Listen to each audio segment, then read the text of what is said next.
Salut tout le monde! Si vous voulez louer le Studio SF pour faire votre propre podcast ou pour upgrader la qualité de votre podcast, c'est possible. Écrivez-nous à sansfiltrepodcast@gmail.com. Vous venez ici, le service est tout compris. Vous avez la vidéo, vous avez le son qu'on vous donne tout de suite après votre enregistrement. Il y a Nicole qui va être là pour vous servir, pour vous accompagner dans cette aventure. Le Studio SF, on s'assure que la qualité est optimale à tous les niveaux. Et puis, pour amener votre projet à l'autre niveau, c'est vraiment la bonne chose à faire. Alors, écrivez-nous. Ça va avoir plaisir de vous recevoir ici. Une production du Studio SF. Bienvenue au Sans Filtre, le podcast où on parle de ce qu'on veut avec nos invités. That's it. Je suis super content avec moi. Doom Plante. Yo! Yo, man! Cette semaine, le Sans Filtre est présenté par notre page Patreon. On a un nouveau concept sur Patreon. Après chaque show, on fait quelque chose qui s'appelle l'encore moins de filtre. Je ris à chaque fois. Où est-ce qu'on fait juste débriefer, Doom puis moi, sur... Puis Nicole? Puis Nicole, en fait, on parle à Nicole aussi sur le podcast qu'on vient de faire. Fait que c'est nos réactions à chaud, en fait, sur le podcast. Fait que c'est comme une continuité de la conversation qu'on vient d'avoir, ou est-ce qu'on fait juste dire jazzer un peu sur qu'est-ce qu'on vient de vivre, la conversation, qu'est-ce qu'on vient de penser, tout ça. Fait que si vous voulez aller là, vous inscrivez-vous sur notre Patreon. Le lien va être dans la description du podcast. Puis, c'est la meilleure façon de nous encourager. Puis, on commence à avoir une bonne petite communauté sur notre Patreon. Yeah! Fait que venez nous rejoindre, c'est le fun, on s'amuse. Oh yeah! Sinon, cette semaine, Dom? On a reçu Great Chiari. Great Chiari. Chiari de OD, bien sûr, OD Afrique. C'était super le fun. Mm-hmm. Vraiment un nice guy. On a parlé, tu sais, on l'a tourné, ça fait quelques semaines, puis on a parlé beaucoup du mouvement dans la foulée de la mort de George Floyd et compagnie, puis de son histoire à lui, comment lui a vécu le racisme, comment il a vécu d'avoir grandi à Montréal. Elle nous a raconté l'histoire de l'immigration de ses parents qui m'a littéralement levé le poil sur les bras. Pour vrai, je trouve ça vraiment important qu'on entende ce genre d'histoire-là pour changer notre perception des immigrants, parce que c'est extrêmement difficile et traumatisant, j'ai l'impression, de tout quitter pour changer de pays. Puis, en tout cas, ça m'a vraiment touché, cette histoire-là. On a parlé, bien sûr, d'Occupation Double. Ouais. Petit retour là-dessus, petite mise au point qu'on sentait Chiari voulait faire. Ça pesait dans sa fait que balance. c'était le fun d'entendre ça. Puis juste une vraiment belle rencontre. Ouais. Écoutez, laissez-nous les commentaires dans la description. Laissez-nous des commentaires dans les commentaires, dans la section commentaires. Laissez-nous des ratings sur les applications audio. Vous êtes de plus en plus nombreux à nous écouter en audio. Fait que salut à tout le monde qui ont commencé à nous intégrer dans leur routine de commute à tous les matins, à tous les soirs, au gym, en faisant le lavage, en faisant la bouffe. En faisant le sexe. En faisant le sexe. T'imagines? Bienvenue au Sans Filtre, là. Ça serait malade. J'ai une anecdote, man, mais c'est peut-être pas approprié, je vais la raconter quand même. Je me rappelle à amener, j'avais une fréquentation dans ce temps-là, puis tu faisais les midi jazz à CKRL, je pense. Oui. Puis j'écoutais juste le jazz parce qu'il y avait... Si tu mettais de la musique souvent, puis tu parlais très rarement. Puis j'avais commencé, tu sais, à devenir nasty avec la personne que je fréquentais. Puis là, la toune de jazz finit, puis là, c'est... Alors, Dominique Plante, là, c'est toi qui me parles dans ma radio. Tu parles de jazz pendant que... c'est bon. OK, fait que, sans plus attendre, bon podcast. Bonne écoute.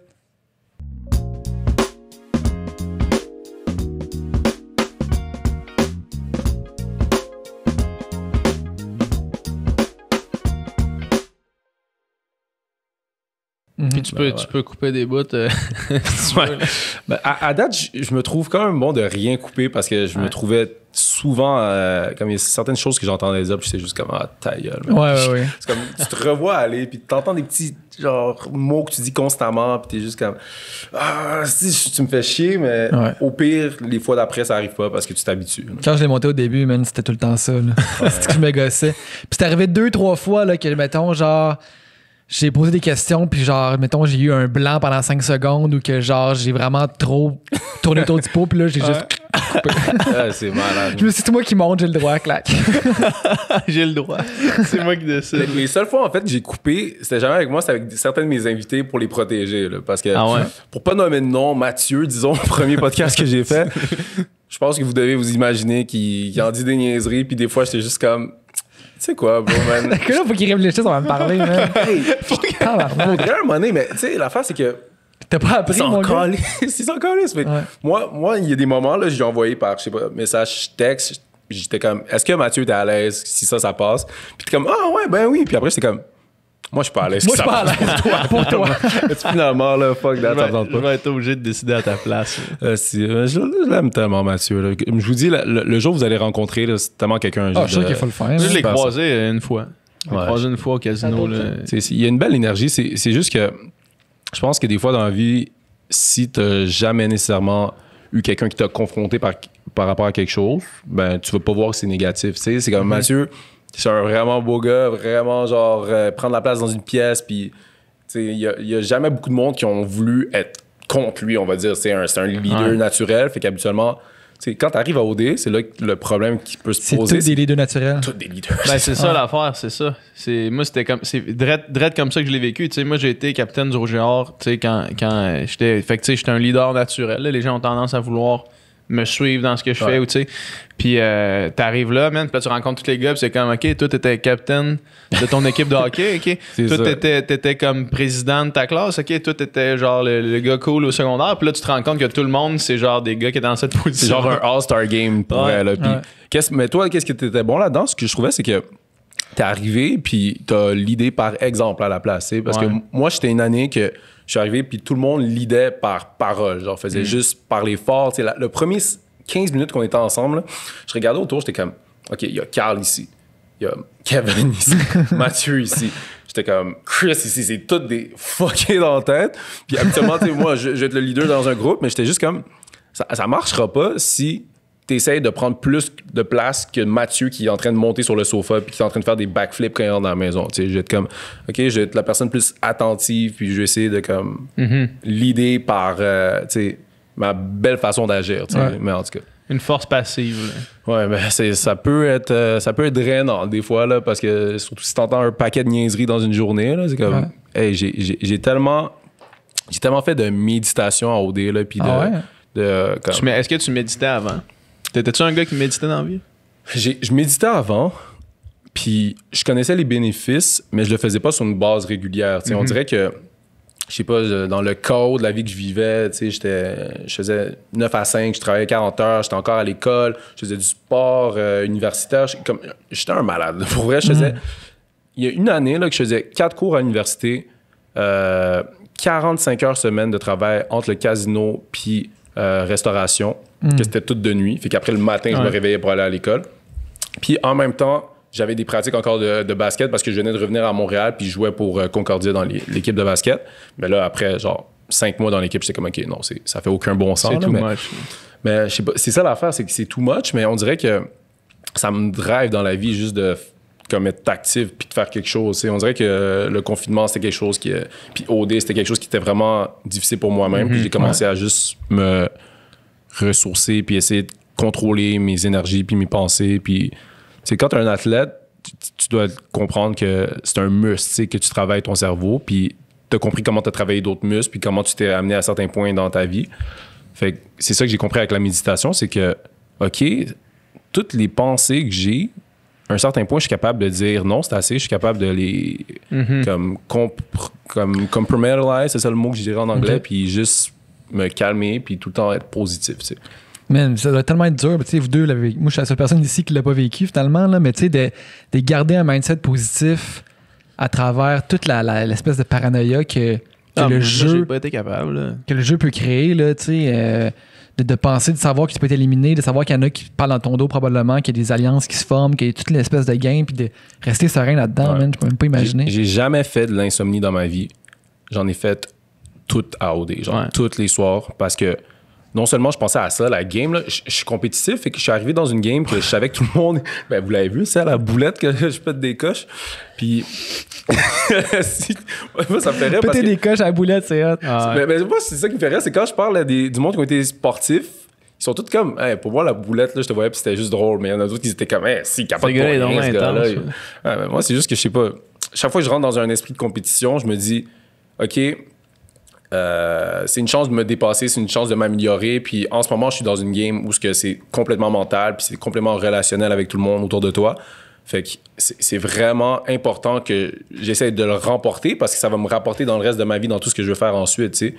Puis qu'est-ce que je me suis rendu compte, c'est que chaque soir, je faisais juste penser non seulement à comment manœuvrer à travers ce jeu-là, mais on parle de tout le contexte de racisme en ce moment. Ouais. Je me suis mis une pression incroyable de pas être le token black man ou de genre pas me faire pas juste être là pour décalisser après une semaine, tu sais. Fait que je voulais être parfait sur tout ce qui allait arriver pendant le jeu.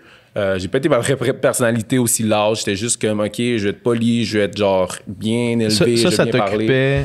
Ça occupait tes pensées pendant que tu étais là. Tu voulais pas déranger. Là, je voulais jamais déranger. Tu voulais être un bon exemple noir, entre guillemets. Là. Oui, parce que, cette pression-là. Genre, no offense pour celui qui était là l'an passé, ben, l'année d'avant moi, mais comme, hey, c'était dans notre communauté, c'était vraiment blessant parce qu'on est comme, tu sais, toutes les belles personnes. C'était lui qui s'est pointé et qui a fait. C'est tellement la vie, genre. C'est tellement la vie, genre. Ouais, tu sais, c'est comme, je suis sûr que. ouais, sur le tapis rouge, là. Tu sais, je suis sûr que c'est un super bon gars, puis qu'il est super intelligent, puis tu sais, il s'est rendu là, fait qu'il doit avoir un bon charisme et tout.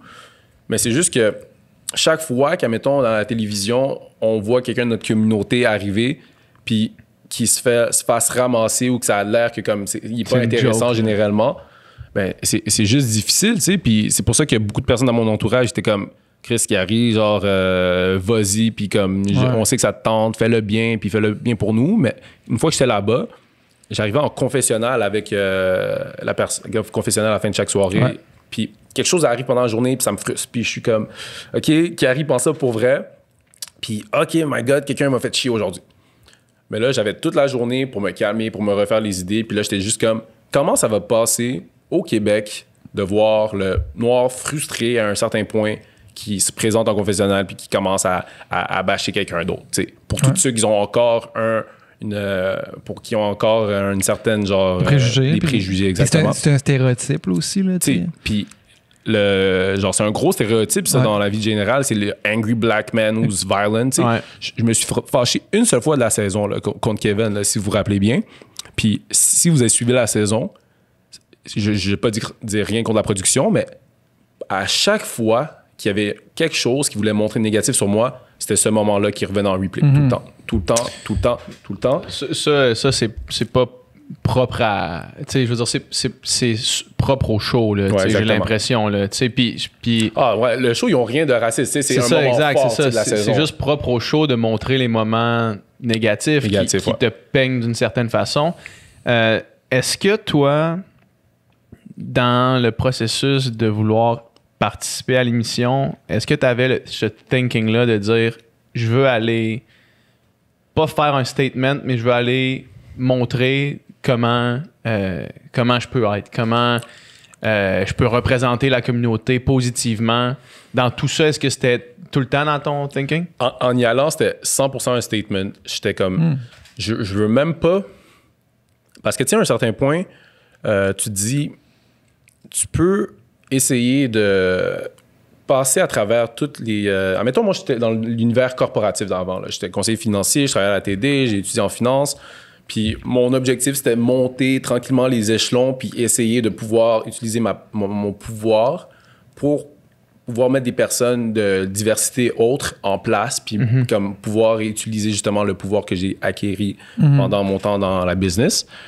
Mais à un moment, j'ai juste réalisé que la façon que je montais dans la business, ce n'était pas en étant moi-même. C'était juste en donnant qu'est-ce que les personnes voulaient s'attendre de moi. Puis ça devient très difficile si tu dois vivre constamment en voulant être quelqu'un d'autre que toi-même pour satisfaire d'autres personnes, tu sais. Fait qu'en allant au D, j'étais comme, si je vais là-bas, puis que, veux pas, les Québécois sont capables de voir une facette de la personnalité d'un Noir qui peut être lourd, qui peut être intelligent, qui peut être niaiseux, qui peut être fâché des fois, qui peut avoir un grand étendu d'une personnalité comme tout être humain. Comme tout être humain, tu sais. Ouais. Comme ça pourrait faire ça pourrait vraiment aider la situation par la suite pour n'importe qui d'autre. Puis, tu sais, je le souhaite de tout mon cœur que le prochain gagnant d'OD, ça pourrait être un Noir, tu sais, who knows. Ouais. Mais en arrivant dans le jeu, j'ai dû réconcilier ça avec mon côté compétitif. Fait que j'étais comme, tu sais quoi? Genre, après une semaine, 2, j'ai réalisé que, tu sais, j'étais apprécié pas mal dans les personnes dans les maisons, puis je savais qu'est-ce qu'il fallait que je fasse pour me rendre en finale puis pour gagner. Fait que là, j'étais comme, je veux-tu le condo? Je veux-tu être monsieur moi-même qui va permettre l'évolution de la communauté noire à Montréal, tu sais? Puis c'était un travail extrêmement difficile que chaque soir, je me questionnais puis j'étais comme, my God, en ce moment, genre, je sais pas, t'as eu l'air d'une moumoune toi-même dans cette situation-là que tu n'aurais jamais accepté que quelqu'un te parle de même. Mais tu sais, en même temps, tu sais, il faut manager nos relations si tu veux te rendre loin. C'était plein de moments que dans ma tête, j'étais juste comme, genre, c'est quoi que je fais? C'est fou, man. C'est fou, ce concept-là. Puis que toi, tu vives ça, puis toi, tu le penses de même. Tu sais, mettons, t'es probablement le seul participant qui avait ça en arrière de la tête. Là. Ben, c'est je veux dire, t'es un participant blanc. Tu te dis pas, hey, je vais essayer de bien paraître pour ma communauté. Il y a personne qui se dit ça. C'est même pas une idée, c'est même pas dans l'horizon, là, tu sais, puis que toi, ça soit là, c'est... Puis je l'avais fait pas... j'en avais parlé au gars, justement, qui nous faisait les confessionnels à chaque soir, un moment, parce qu'il était comme, là, Kiari, on t'a vu d'une façon en audition, puis depuis le début de la saison, tu sais, quand t'arrives en confessionnal, t'es plus calme, tu penses à tes mots, on voit que genre, tu te retiens. Puis je lui ai expliqué cette situation-là, puis il était full compréhensif, puis il était comme, OK, ben, t'as raison. Puis je le comprends, puis j'ai plus de tâche à aller avec ça. Mais après, rendu là, le show, tu peux plus m'amener en confessionnal si tu sais qu'il arrive à pas me donner un show. Ouais, c'est ça. Fait qu'à la fin, comme j'ai réalisé que c'était un peu plus... Comme c'était pire pour moi, j'ai mal pensé à toute la situation parce que je m'étais dit que si j'étais pas moi-même, ça allait m'aider à me rendre plus loin, mais le fait que j'étais pas moi-même, ça m'a mis moins de temps de caméra, puis ça a fait justement que les gens ont pas pu vraiment s'attacher à notre relation. Parce que si tu penses, moi puis Alexandre, quand tu penses profondément, là, on n'a rien fait de négatif pendant la saison. Il y en a un autre couple qui avait un gars qui avait une pétition contre lui. Il y en a un autre gars qui se calait un fuckboy, puis que genre, pendant le show, il disait c'est Montréal, c'était loin, puis en tout cas, plein d'affaires niaiseux de même. Puis je l'adore, Mathieu, mais c'est juste que comment le show a fait paraître les 3 candidats masculin, ben, je suis sûrement la personne qui avait le moins de tâches à son arsenal, on va dire, mais c'est juste que en même temps, j'étais plate. Fait que le moins, écoute, man, je comprends ce que tu dis. Là. Le moins t'as de moments à être montré à télé, le moins le monde te voit. Ça finit. Le moins t'as de chance de gagner. C'est aussi simple que ça. Puis j'ai full pu relate, by the way, avec toi sur quelque chose, parce que je me rappelle, c'est dans la maison, toi, au début, le monde te disait souvent, vous avez l'air que toi, PJC, vous allez gagner. Puis nous, intérieurement dans la maison, c'est tout le temps, Kiari, Alexandre, tout le monde les aime, ils font rien de négatif, puis ça va full bien se passer. Puis toi, t'as eu un moment d'erreur de l'affaire du show à Joanie. Puis moi, c'est un moment d'erreur que je fais une promesse à Carl que j'ai actually genre tenu parce que la semaine d'après, je l'ai pas éliminé. Puis quand on s'est éliminé les deux, les deux, on s'est voté l'un contre l'autre. Fait que c'était comme, OK, ben, c'était un moment négatif. Puis le monde s'en rappelle full que genre, j'ai pas tenu ma promesse. Mettons, ça, c'est ce que j'ai rationalisé. Puis peut-être, je sais pas si t'es rendu là dans ton cheminement, mais moi, ce que je me disais, c'est que ça aurait pas été ça. Ça aurait été quelque chose d'autre. Ouais. Ça aurait pas été ça parce que je veux dire, tu sais, quand on l'a fait, le show, justement, tu sais, tu l'as dit, t'as dit c'est le show de Joanie. Ce qui s'est passé, c'est qu'on a fait un sketch de 15 minutes où est-ce qu'on roastait tous les candidats. Oh my God. Fait que ça aurait été quelque chose d'autre. Tu sais, je veux dire, ça aurait pas été ce show-là, ça aurait été quelque chose d'autre qui aurait été pris hors contexte, qui aurait été mis là, puis qui aurait été la tâche. Ouais. Tu sais, je veux dire, fait que, tu sais, une fois que tu rationalises ça, tu dis, c'est-tu la promesse? Non, c'est pas la promesse. Ça prend quelque chose, ça prend un moteur narratif, puis on connaît assez l'équipe de prod qui ont, tu sais, que c'est leur job de faire un show avec ça, puis tu sais, ça aurait pas été ça aurait été quelque chose d'autre. C'est ça. Si quelque chose d'aussi simple peut tâcher ton image, ça veut peut-être dire qu'à la base, le monde n'était pas tant attaché, c'est ça.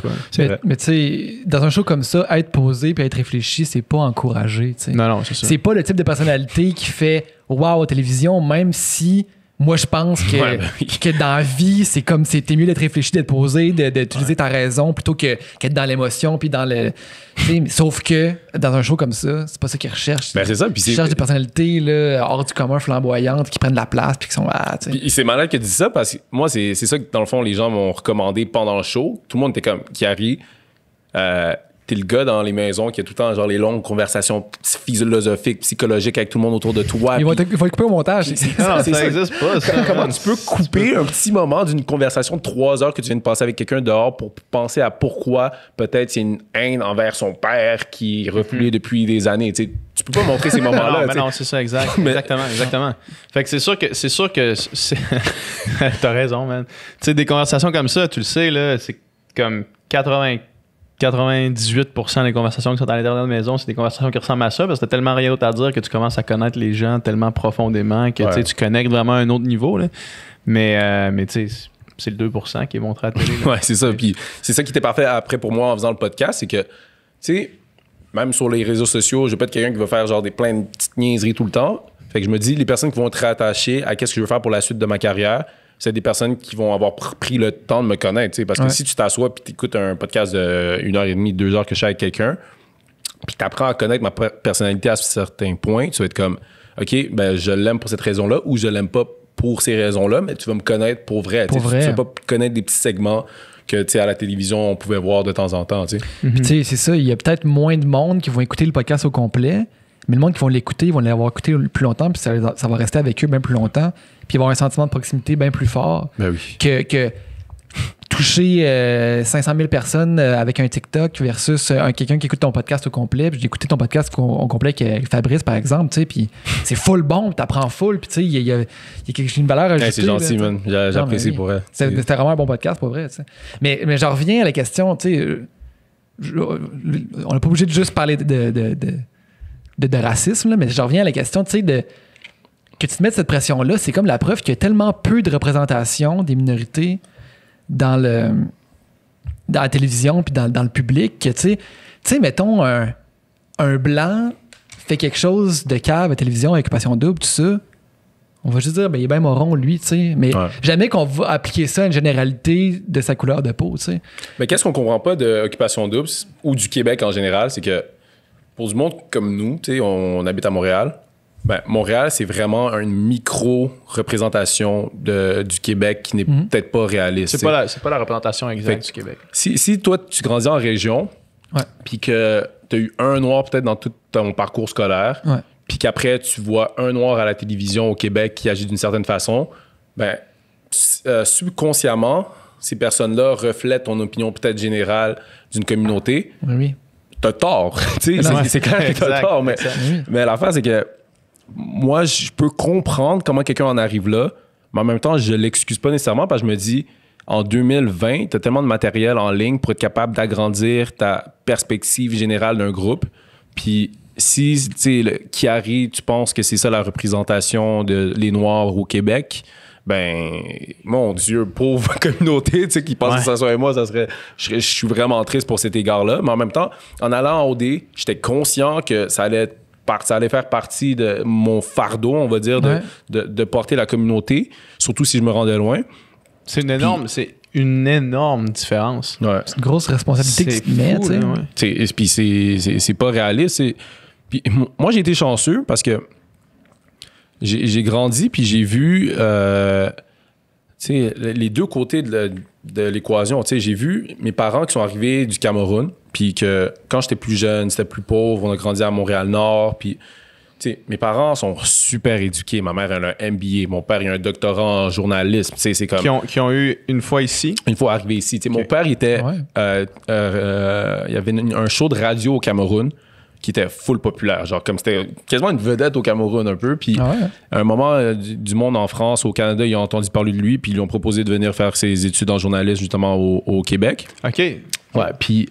c'est comme ça qu'il a eu l'opportunité, puis il a amené ma mère avec lui, puis ma mère, il a réussi à lui payer son cégep, puis après, elle a commencé à monter les échelons à l'université, puis elle a fini avec un MBA, tu sais. Fait que, tu sais, j'ai vu comment mes parents sont venus de absolument rien, tu sais. Ma mère, elle vient d'une famille, elle est 18e d'une famille de 19 enfants, tu sais. Fait que c'est comme pauvreté pure. Après, ils sont allés... Ouais, quel âge tes parents avaient quand ils étaient nés? Moi, j'étais le dernier de la famille, fait que ça commençait déjà à augmenter. On était rendu dans un quartier raisonnable de Montréal-Nord. Est-ce que tout le monde est né? Est-ce que tous tes frères et sœurs sont nés au Québec? Ou? Mon frère, il est né au Cameroun. Ah ouais, OK. Justement, pendant que mes parents faisaient leurs études, ils n'avaient tellement pas d'argent qu'ils ont dû laisser mon frère 7 ans au Cameroun. OK. Fait que, ouais. Avec la famille, dans le fond. Exactement. Puis lui, c'était clairement tough pour lui. Ouais. Mais après, quand ils ont réussi à plus se placer, ils ont ramené mon frère, puis là, il y a eu ma soeur, mon autre soeur, puis moi-même. Est-ce qu'il faisait beaucoup d'allers-retours encore pour le voir souvent? Ou, non, tu sais, mes parents... Fait que ton frère a grandi 9 ans au Cameroun sans voir ses parents réalistiquement, puis après ça, c'est OK, reviens-ten. Ouais, exactement. Ça a dû être difficile pour lui. Super difficile, mais mon frère, je sais pas si vous êtes au courant, là, mais mon frère, c'est en ce moment, je pense qu'il est 2e ou 3e meilleur joueur de soccer, de marqueur pour l'équipe nationale de soccer canadienne. Il s'appelle Ali Gerba. Il a joué pour l'Impact pendant longtemps. Il a joué en Europe et tout. Puis il y avait une rage, une faim sur le terrain que le monde ne pouvait pas expliquer, ne pouvait pas comprendre. Puis quand tu connais un background story comme ça, tu vas juste être comme, oui, c'est ça fait du sens. Je pense que c'est Mehdi qui racontait l'histoire, tu sais, l'exercice mental d'imaginer un boxeur qui a talent égal. Il y en a un qui vient d'une famille, tu sais, bien nantie. Puis l'autre, c'est s'il ne gagne pas son combat, il n'y a pas de bouffe sur la table. Exactement, tu sais. C'est sûr que lui, qui a rien à perdre, va gagner. Tu sais, mais il va peut-être pas gagner, mais il part, tu sais, avec un edge. À talent égal, ce qui reste derrière. Tu sais, exactement. À talent égal, là, c'est quasiment un match. Là, tu vas jamais être capable de te frustrer comme lui, il a intérieurement, tu sais, toute la rage qu'il a. Puis, ou de te relever après un coup. C'est surtout ça, c'est sûrement la résilience. Puis même chose pour ton frère, tu sais, la résilience d'être capable de dire, hey, tu sais-tu quoi, ça, c'est. Mettons un coup dur qui arrive dans ta vie, tu dis ça, c'est pas si pire. C'est quoi un coup, point d'en face, quand on a mangé pendant des années, puis des années, tu sais, dans un pays pauvre, tu sais. Puis après, c'est ça, la suite des choses, mes parents, ils sont full éduqués, ils sont intelligents, puis ils essaient de rentrer dans des quartiers de Montréal dans les années 80-90. Personne accepte qu'ils achètent qu'ils prennent leur bail, tu sais. Puis ils ont des bons emplois, puis c'est pas à cause de leur crédit, c'est juste à cause de la couleur de leur peau. Exactement. Puis finalement, ils décident d'aller à Montréal-Nord parce que la communauté de Montréal-Nord, c'est comme 22%, 25% noir. Fait que là, c'est plus facile à t'accepter. Puis pendant souvent, je me rappelle, je me posais des questions, j'étais comme, écoutez, vous êtes bien éduqués, vous êtes bien intelligents, pourquoi vous avez commencé votre compagnie? Tu sais, mes parents, ils ont une compagnie qui maintenant a du succès. Puis c'est quoi leur compagnie? C'est une compagnie qui promouvoit les opportunités d'affaires en Afrique aux compagnies nord-américaines puis européennes, tu sais, à toutes les hémisphères ouest. Puis annuellement, avant, il y avait un magazine vraiment qui faisait sur une base régulière, mais maintenant, ils ont un forum chaque année que pas mal d'investisseurs puis les gouvernements, ils viennent au Palais des Congrès puis ils apprennent justement, c'est où qu'ils peuvent aller investir pour des opportunités en Afrique. Wow. Puis moi, je trouve ça malade comme compagnie, mais je me disais, c'est tellement risqué. Puis admettons, quand j'étais plus jeune, vous étiez plus pauvre, puis on n'avait pas encore déménagé dans un quartier plus aisé.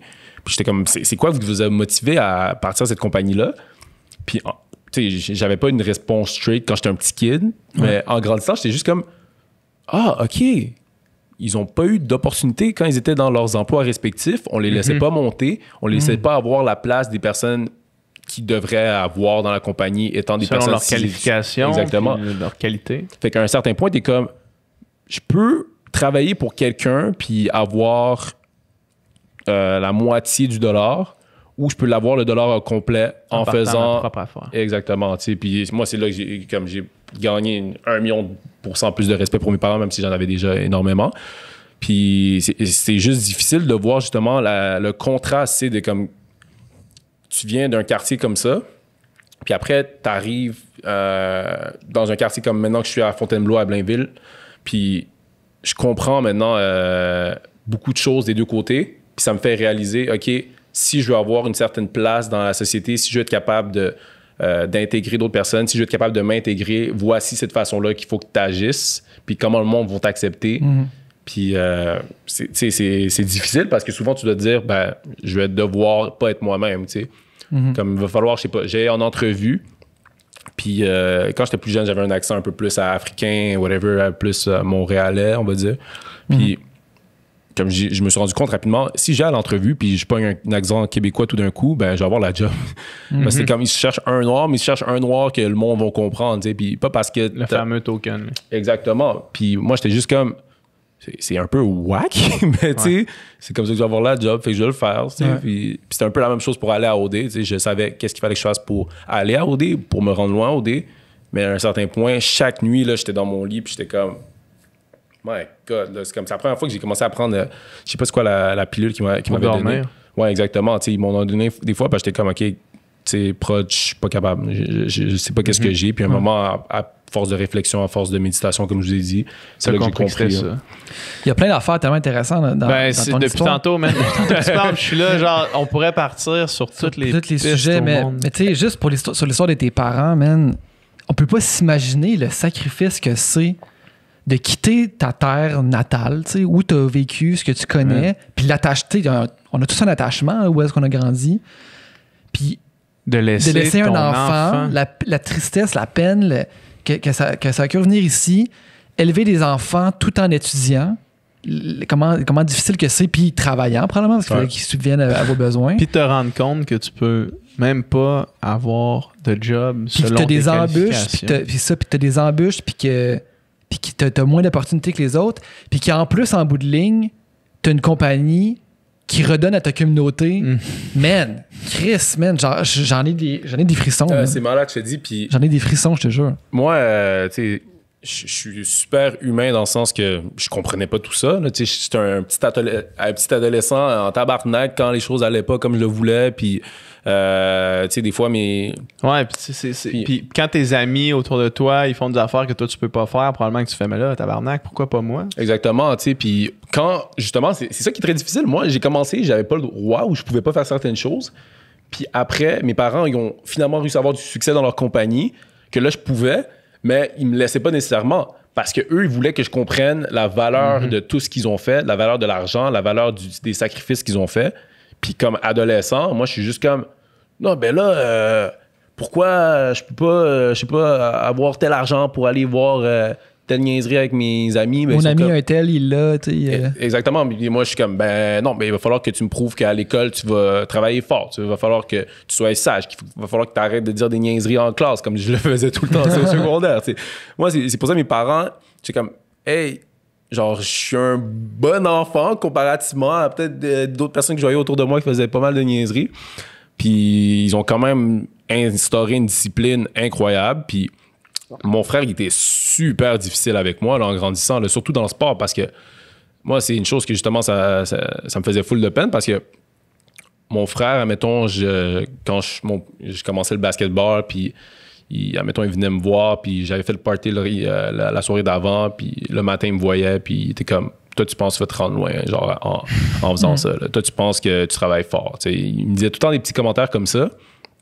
Puis, de un, moi, je voyais ça comme un petit adolescent égocentrique. J'étais juste comme, ah, OK, il est juste jaloux, parce que quand il était jeune, il n'y avait pas toutes ces affaires-là, puis il veut pas me supporter, il est tout en train de me dire des affaires négatives, puis je prenais pas la conscience de juste penser comme je suis pas reconnaissant pour tout ce que j'ai. Puis lui, ça a full été difficile, justement, comme je vous ai dit, t'arrives pendant 7 ans, t'as pas tes parents, puis tu viens au Québec, puis t'as une certaine, peut-être, frustration par rapport à ça, puis tu te bats pour te rendre au plus haut niveau au sport professionnel possible. T'sais, mon frère, il a joué contre Ronaldinho, contre Messi, Ronaldo, plein. C'est fou, puis à un certain point, en grandissant, je me suis juste rendu compte de l'ingratitude que j'avais. Puis ça a fou changé plein de façons que je voyais la vie, puis plein de façons dans lesquelles j'approchais toutes les situations. Puis je pense que c'est pour ça que le débat en ce moment, pour moi, il est un peu difficile avec toute la situation du racisme, parce que même moi, en tant que Noir au Québec, j'ai eu beaucoup de privilèges. Ouais. Puis j'ai beaucoup de désir de pouvoir aider la communauté. Mais à un certain point, j'ai l'impression que c'est très difficile pour la communauté, justement, de voir, mettons, quelqu'un de mon site qui était dans un show, puis qui parlait comme un Québécois, on va dire, puis qu'il a eu genre du succès parce qu'il s'est mis avec la belle blonde au lieu de se mettre avec Naomi ou d'autres personnes comme ça qui avaient dans le show de couleur. Puis j'ai reçu plein de commentaires de ce genre-là. C'est comme, pourquoi t'as pas supporté les autres Noirs qui étaient dans le show? Pourquoi t'as pas voté pour elle? Puis ouais, moi, mais là, à la base, c'est ça. À la base, moi, je suis comme, Chris, c'est câble. Si j'aime une fille, je vais aller vers la fille que j'aime, tu sais. Je vais pas aller vers la fille pour la communauté. Parce que, ouais, c'est ça. Mais après, la seconde dans la vie, là, que t'arrêtes de juste voir les choses en surface, puis t'essaies de comprendre pourquoi quelqu'un réagit d'une certaine façon, ben, c'est là que je me dis, OK, je vois comment tu ressens. Voici comment je peux utiliser mon expérience puis essayer justement de t'apprendre. Puis je pense que c'est là que le débat va être plus sain, c'est quand les gens vont arrêter d'essayer d'attaquer les gens sur des situations, puis vont commencer à essayer de les éduquer par rapport à qu'est-ce qu'ils font. Puis en ce moment, je pense que c'est beaucoup des attaques tout le temps. T'sais, pourquoi t'as pas mis ton carré noir? Pourquoi tu fais ça? Pourquoi tu fais ça? Mais c'est pas comme ça qu'on va avoir un dialogue sain, tu sais. Ben, moi, je suis d'accord avec ça, man. Ce que tu viens de dire de quelqu'un qui t'écrit, mettons, sur Instagram, telle affaire, par rapport à, ou qui t'écrit peu importe où, là, par rapport au fait, justement, que tu t'es pas matché avec une personne de couleur à OD, là. Ce que tu viens juste de dire, de prendre la peine d'essayer, avant de te choquer, parce que c'est facile de choquer, tu sais, les égos sur Instagram, ça monte vite, c'est facile de faire, hey, là, pourquoi, tu sais, de te sentir attaqué, de te sentir critiqué, mais de prendre le temps de comprendre d'où ça vient, ça, c'est ultra important. Je vais donner un exemple. Moi, j'écrivais des contes pour enfants avant d'aller à l'occupation. C'est malade. Puis j'avais écrit un texte qui était sur un officier de police qui était gros, puis qui cultivait tous les stéréotypes d'un gros policier. Fait que il était pas en forme, il était pas capable de courir, il courait après les beignes, la seule chose qui le motivait, c'était manger. J'ai écrit ça dans une époque où est-ce que la grossophobie, c'était même pas un mot que je connaissais encore. Tu sais. Ouais.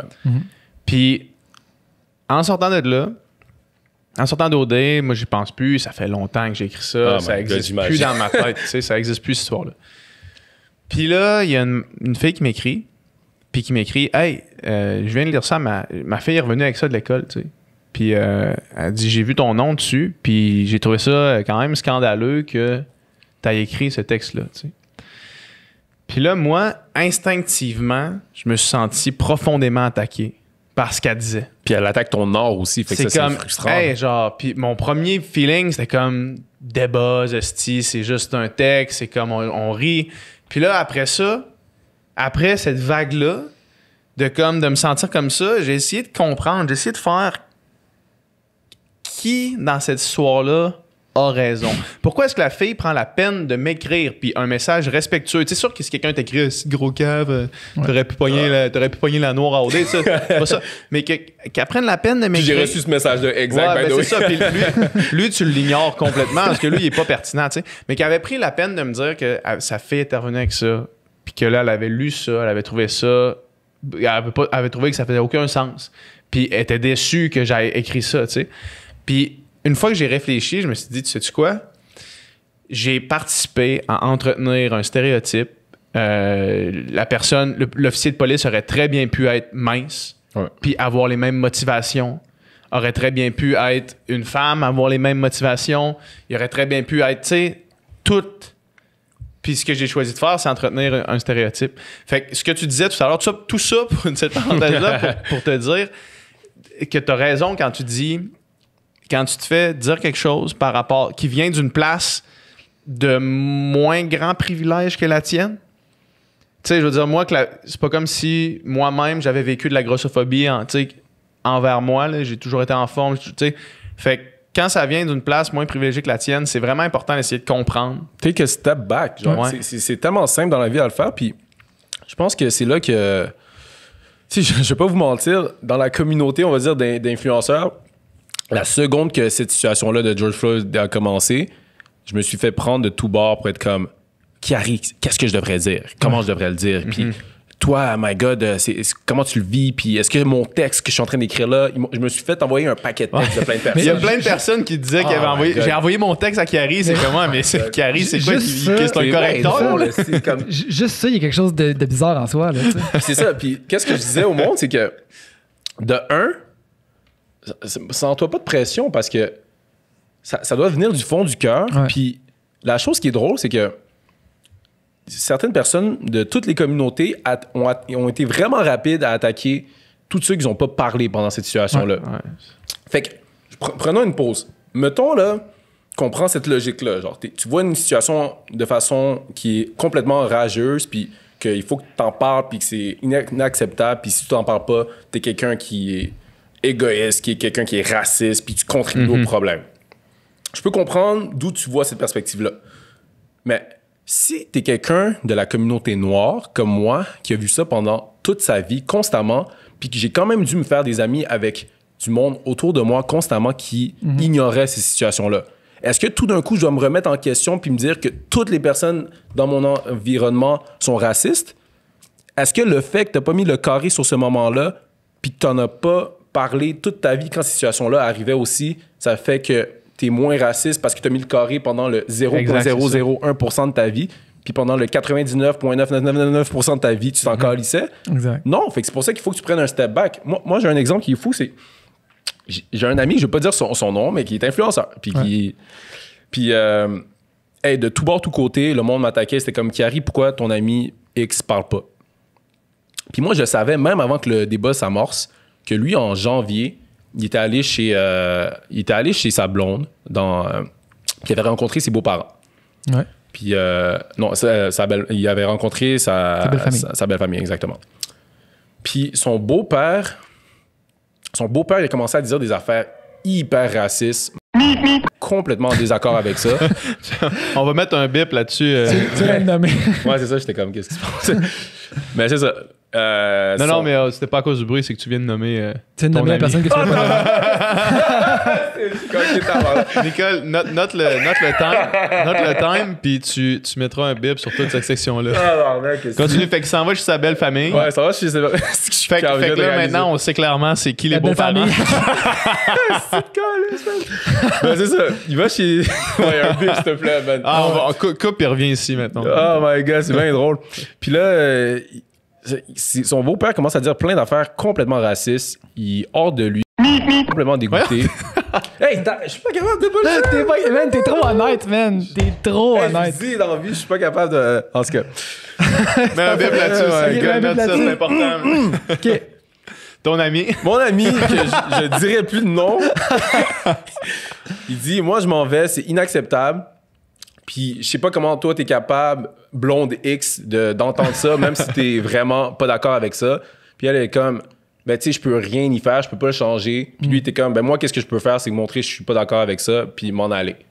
Fait que moi, une action comme ça, c'est une action tellement comme plus importante que de parler sur Instagram. Exactement, tu sais. Puis le fait qu'il ait pas mis un post, guys, l'Instagram, là, l'Internet, là, les Internets, c'est pas le monde. Là, c'est une plateforme où ce que lui, présentement, j'imagine, il fait de l'argent, puis il travaille. Puis est-ce que toi, le fait que ton boss, que je sais pas, tu travailles dans une station d'essence, il a pas mis un carré noir dans la vitre de la station d'essence, ça veut dire que tout d'un coup, il faut que tu lâches ta job. Puis si tu comprends que certaines personnes, c'est leur job d'être influenceur, ben OK. Est-ce que moi, je suis d'accord avec le fait que tu te prononces pas là-dessus? Préférablement, j'aimerais ça que tu dises quelque chose. Ouais. Mais à un certain point, qui suis-je pour aller chercher le cœur des gens? Si ça vient de ton cœur sincèrement, ben là, je vais être capable de t'aider à faire les steps pour pouvoir changer la situation. Mais généralement, je peux pas juste te dire c'est ça que tu devrais faire, c'est ça que tu devrais faire. Parce que si tu regardes la vidéo de 8 minutes 46 secondes de George Floyd, c'est pas assez pour que tu sois outré puis que tu sois hors de toi-même puis que tu as besoin de plus pour pouvoir vouloir commencer à t'éduquer sur le sujet puis que ben je sais plus quoi te dire, tu sais, c'est aussi simple que ça. Puis le cas précis du carré noir, c'est que tu sais, si toi tu réfléchis à la patente puis tu te dis je suis pas sûr que le carré noir c'est la manière la plus pertinente de contribuer à la cause, t'as le droit, tu sais. Puis je veux dire, le carré noir, en plus, cet exemple-là, il est frappant parce qu'il y a plein de monde qui l'ont mis le matin de ce mardi-là. Puis que 13 heures plus tard, 12 heures plus tard, ils l'ont enlevé parce que là, il y a des stories qui expliquaient pourquoi ils l'ont enlevé. Parce qu'il y a eu un backlash de genre, tu sais, quand vous faites ça, ben là, les voix qu'on devrait entendre, on les entend pas. Fait il y a du monde qui l'ont mis, ils ont pointé les doigts des autres, hey, vous le mettez pas, vous êtes pas des bonnes personnes, puis qui l'ont enlevé, ils se sont dit, ah ouais, finalement, c'était pas une bonne idée. Fait il faut quand même réfléchir puis être patient là-dedans, tu sais. Puis l'autre truc aussi, à ce que tu disais, tu sais, je vais prendre l'exemple de ton ami X. Tu sais, je veux dire, je suis sensiblement dans la même situation que lui. Je veux dire, en termes de privilèges, je le connais pas du tout, mais j'imagine qu'on a une enfance qui se ressemble. Mais tu sais, qu'est-ce que je peux apporter à la conversation? Ouais. Puis si la réponse, c'est pas grand-chose qui n'a pas déjà été dit, est-ce que ça sert vraiment à quelque chose de prendre la parole pour répéter quelque chose qui a déjà été dit ou qui se fait répéter sans cesse? Mais si quelque chose qui a été dit, ça veut pas dire que ça a été entendu par tout le monde, par exemple. Ça, c'est l'autre affaire. La seule affaire que j'ai avec ça, puis j'ai deux volets, comment je réponds à ta question. Vas-y. La première partie, c'est que si le carré noir, là, puis on va aller dans les affaires d'algorithmes d'Instagram que le monde déclame, il faut que tu l'enlèves parce que ça va faire que le message va pas être passé à plus de personnes. Ben, le message, tout le monde l'a vu. Là. Tout le monde sait la situation de George Floyd. Là. Fait que si, parce que tu as vu un carré noir, tu vas pas être capable de t'informer puis trouver l'information full pertinente sur le sujet, tandis que tu as Google littéralement pour aller trouver toute l'information que tu as besoin, ben, si tu te donnes des excuses, s'il y a quelqu'un qui est impuissant après avoir vu l'affaire de George Floyd puis après avoir vu tout le monde qui se révolte là-dessus parce que c'est inévitable que tu l'as vu sur Instagram. Tu fermes les yeux et tu te caches la tête dans le sable. C'est pas le post sur Instagram qui va venir changer ta vie à un certain point parce que tu as scroll down puis tu vas te dire « Oh my God, ça c'est lui que j'avais besoin. » C'est au 6e carré noir. Là. 1, non, 2, 3, 4. Mais c'est ça, l'addition de tout ça fait que ça fait quelque chose de vraiment puissant, par exemple. Exactement. Puis la deuxième partie, c'est... L'affaire, c'est que si la personne, à un certain point, ne veut pas nécessairement s'impliquer dans cette situation-là ou dans cette cause-là, moi, je vois pas nécessairement ça comme un acte raciste. Je sais que peut-être ça va être controversé que je dis. C'est peut-être pas raciste des fois quand tu ignores le racisme, même si je l'ai dit à un certain point, cette phrase-là. Puis j'ai le droit de dire des affaires puis après me rendre compte que peut-être c'est pas tant il y a une différence être activement raciste puis être complice par l'inaction. Ça peut être complice. Ça peut être complice dans certaines instances, mais ce que j'allais dire, c'est que des fois, il y a des personnes puis on s'inclut toutes là-dedans, je m'inclus là-dedans, on est une race humaine, l'être humain à la base est selfish. Fait que si toi, tu te dis, je suis pas raciste, je voudrais pas qu'une action comme ça arrive à personne, mais qu'en ce moment, je préfère faire mon post de fille qui va te mettre en maillot de bain sur Instagram, ben, je vais pas te voir comme une fille raciste, juste voir une fille qui est un petit peu, qui care pas de la situation, puis qui est juste selfish, puis que malheureusement, quand elle va voir quelqu'un de noir dans sa communauté, son chum, son futur ami ou n'importe quoi, qu'une situation comme ça va arriver, ben là, elle va se sentir comme une crise de conne, tu sais.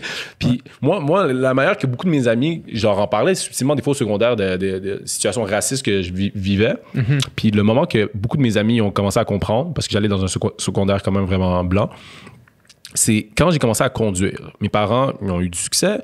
Je conduisais à 17 ans, 18 ans déjà une Mercedes. Puis je me suis fait arrêter avec mes amis un moment 3 fois dans la même soirée. Là.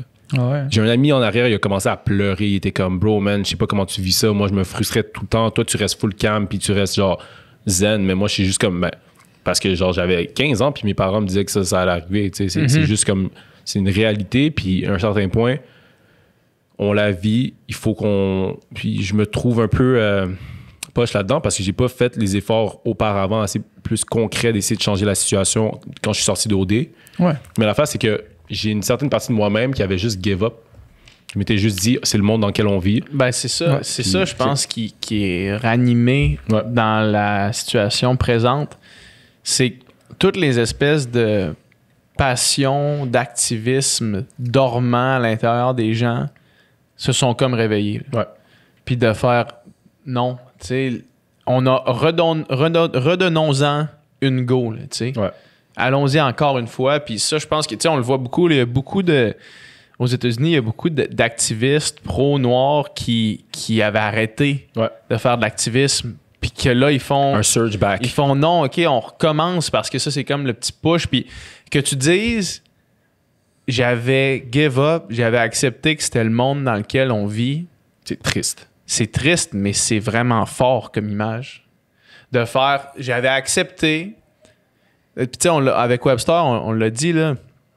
Combien de fois tu t'es fait arrêter, man? Jamais, là. Tu sais, je conduisais la Cadillac de mes parents. C'est pas parce que t'étais en Mercedes que t'es un kid, là. Moi, je conduisais la Cadillac de mes parents, man. Pas depuis que j'ai mon Jeep, je me fais pas arrêter. Le Jeep, c'est plus dans mon tax bracket en ce moment. Dans ton range, là. C'est ça. Mais que tu dises ça, man, ça en dit beaucoup. C'est révélateur de comme, ben, j'avais accepté que moi, au contraire de mes amis, j'allais me faire arrêter souvent. Ouais, puis ça allait être correct comme ça. C'est parce qu'il y a deux côtés au racisme que je vois comment les gens peuvent dealer avec ça. C'est soit tu vas être vraiment frustré, soit tu vas être dans l'acceptation de la situation. Puis je trouve que le juste milieu est très difficile à atteindre parce que c'est trop des émotions fortes. T'sais. C'est quand quelqu'un te taillit ou te fait une situation juste parce que il a vu la pigmentation de ta peau, tu peux pas réagir de façon vraiment compréhensible. Habituellement, c'est soit tu dois genre redonner de l'amour puis être comme c'est comme ça que je vais essayer de régler la situation, ou soit tu veux juste être en colère. Moi c'est ça que je pense. Mais tu sais, man, de mener ce combat-là à chaque jour, de combattre cette injustice-là, man, c'est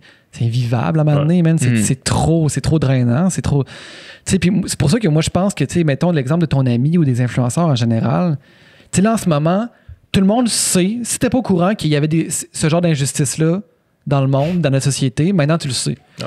Fait que là, la chose morale à faire, la chose... On peut appeler ça une responsabilité, de commencer par t'informer sur, OK, c'est quoi? Puis si t'as une tribune... T'es pas obligé, mais il me semble que la chose morale à faire, c'est de contribuer. Du moment que tu le sais, tu sais, c'est la bonne chose à faire. C'est la bonne chose à faire. Puis... à bout de mots, là. C'est juste la bonne chose à faire, man. Ben, moi, c'est ça que j'ai réalisé. Puis pendant tout le temps que j'étais revenu d'OD, stupidement, j'avais pensé que le monde m'écoutait pas. J'étais ressorti avec X nombre de followers, puis dans ma tête, ça avait peut-être pas un impact si, admettons, je décidais de parler de toutes ces instances-là. Puis, qu'est-ce qui est niaiseux, c'est que quand j'étais au cégep puis que j'étais full sur Facebook, parce que c'était ça qui était cool dans le temps Facebook, je mettais tout le temps des textes de situations qui m'étaient arrivées, puis le monde était comme « My God, tu devrais aller porter plainte, tu devrais trouver une avocate. » T'écrivais des textes de... Longs textes, admettons, une situation de racisme qui m'est arrivée. Puis, le monde qui me connaît sont tous comme « Ben, c'est logique que maintenant qu'il y a une plateforme puis qu'ils vont en parler de façon plus... prononcé, puis c'est pour ça qu'admettons, moi, le speech que j'ai fait à la manifestation la semaine passée, il y en a plein qui étaient surpris, mais moi, c'est juste comme naturel que j'allais en parler parce que maintenant, c'est le sujet. T'sais. C'est pas un nouveau combat pour toi. C'est pas un nouveau combat, c'est juste que j'avais pas réalisé que...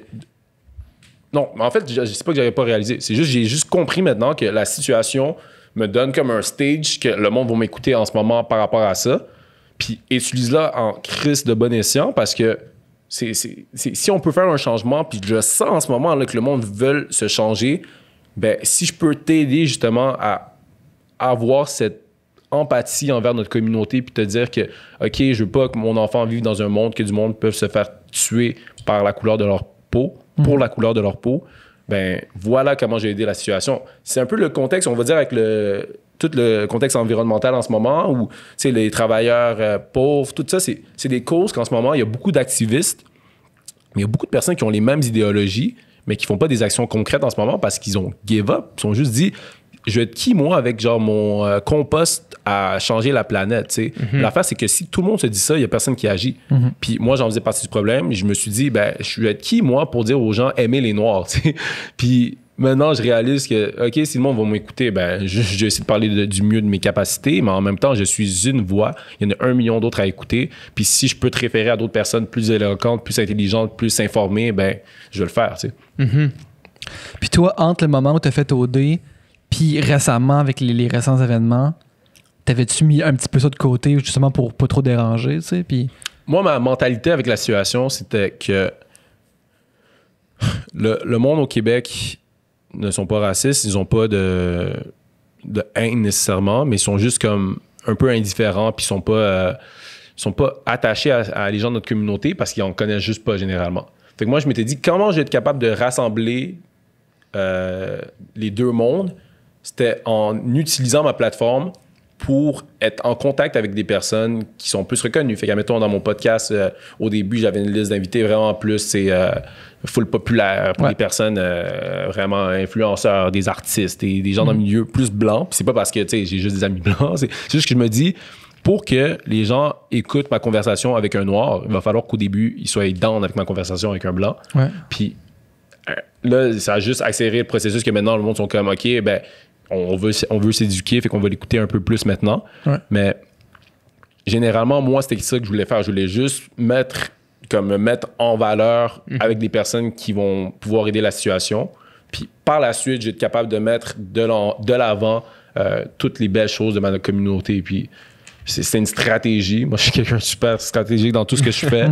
Vous l'avez vu dans le show. Puis, tu sais, je pense qu'il y a des meilleures stratégies que l'autre. Puis, je sais pas si celle-là que je voulais faire au départ, c'était la bonne ou si j'aurais juste dû continuer avec mes convictions.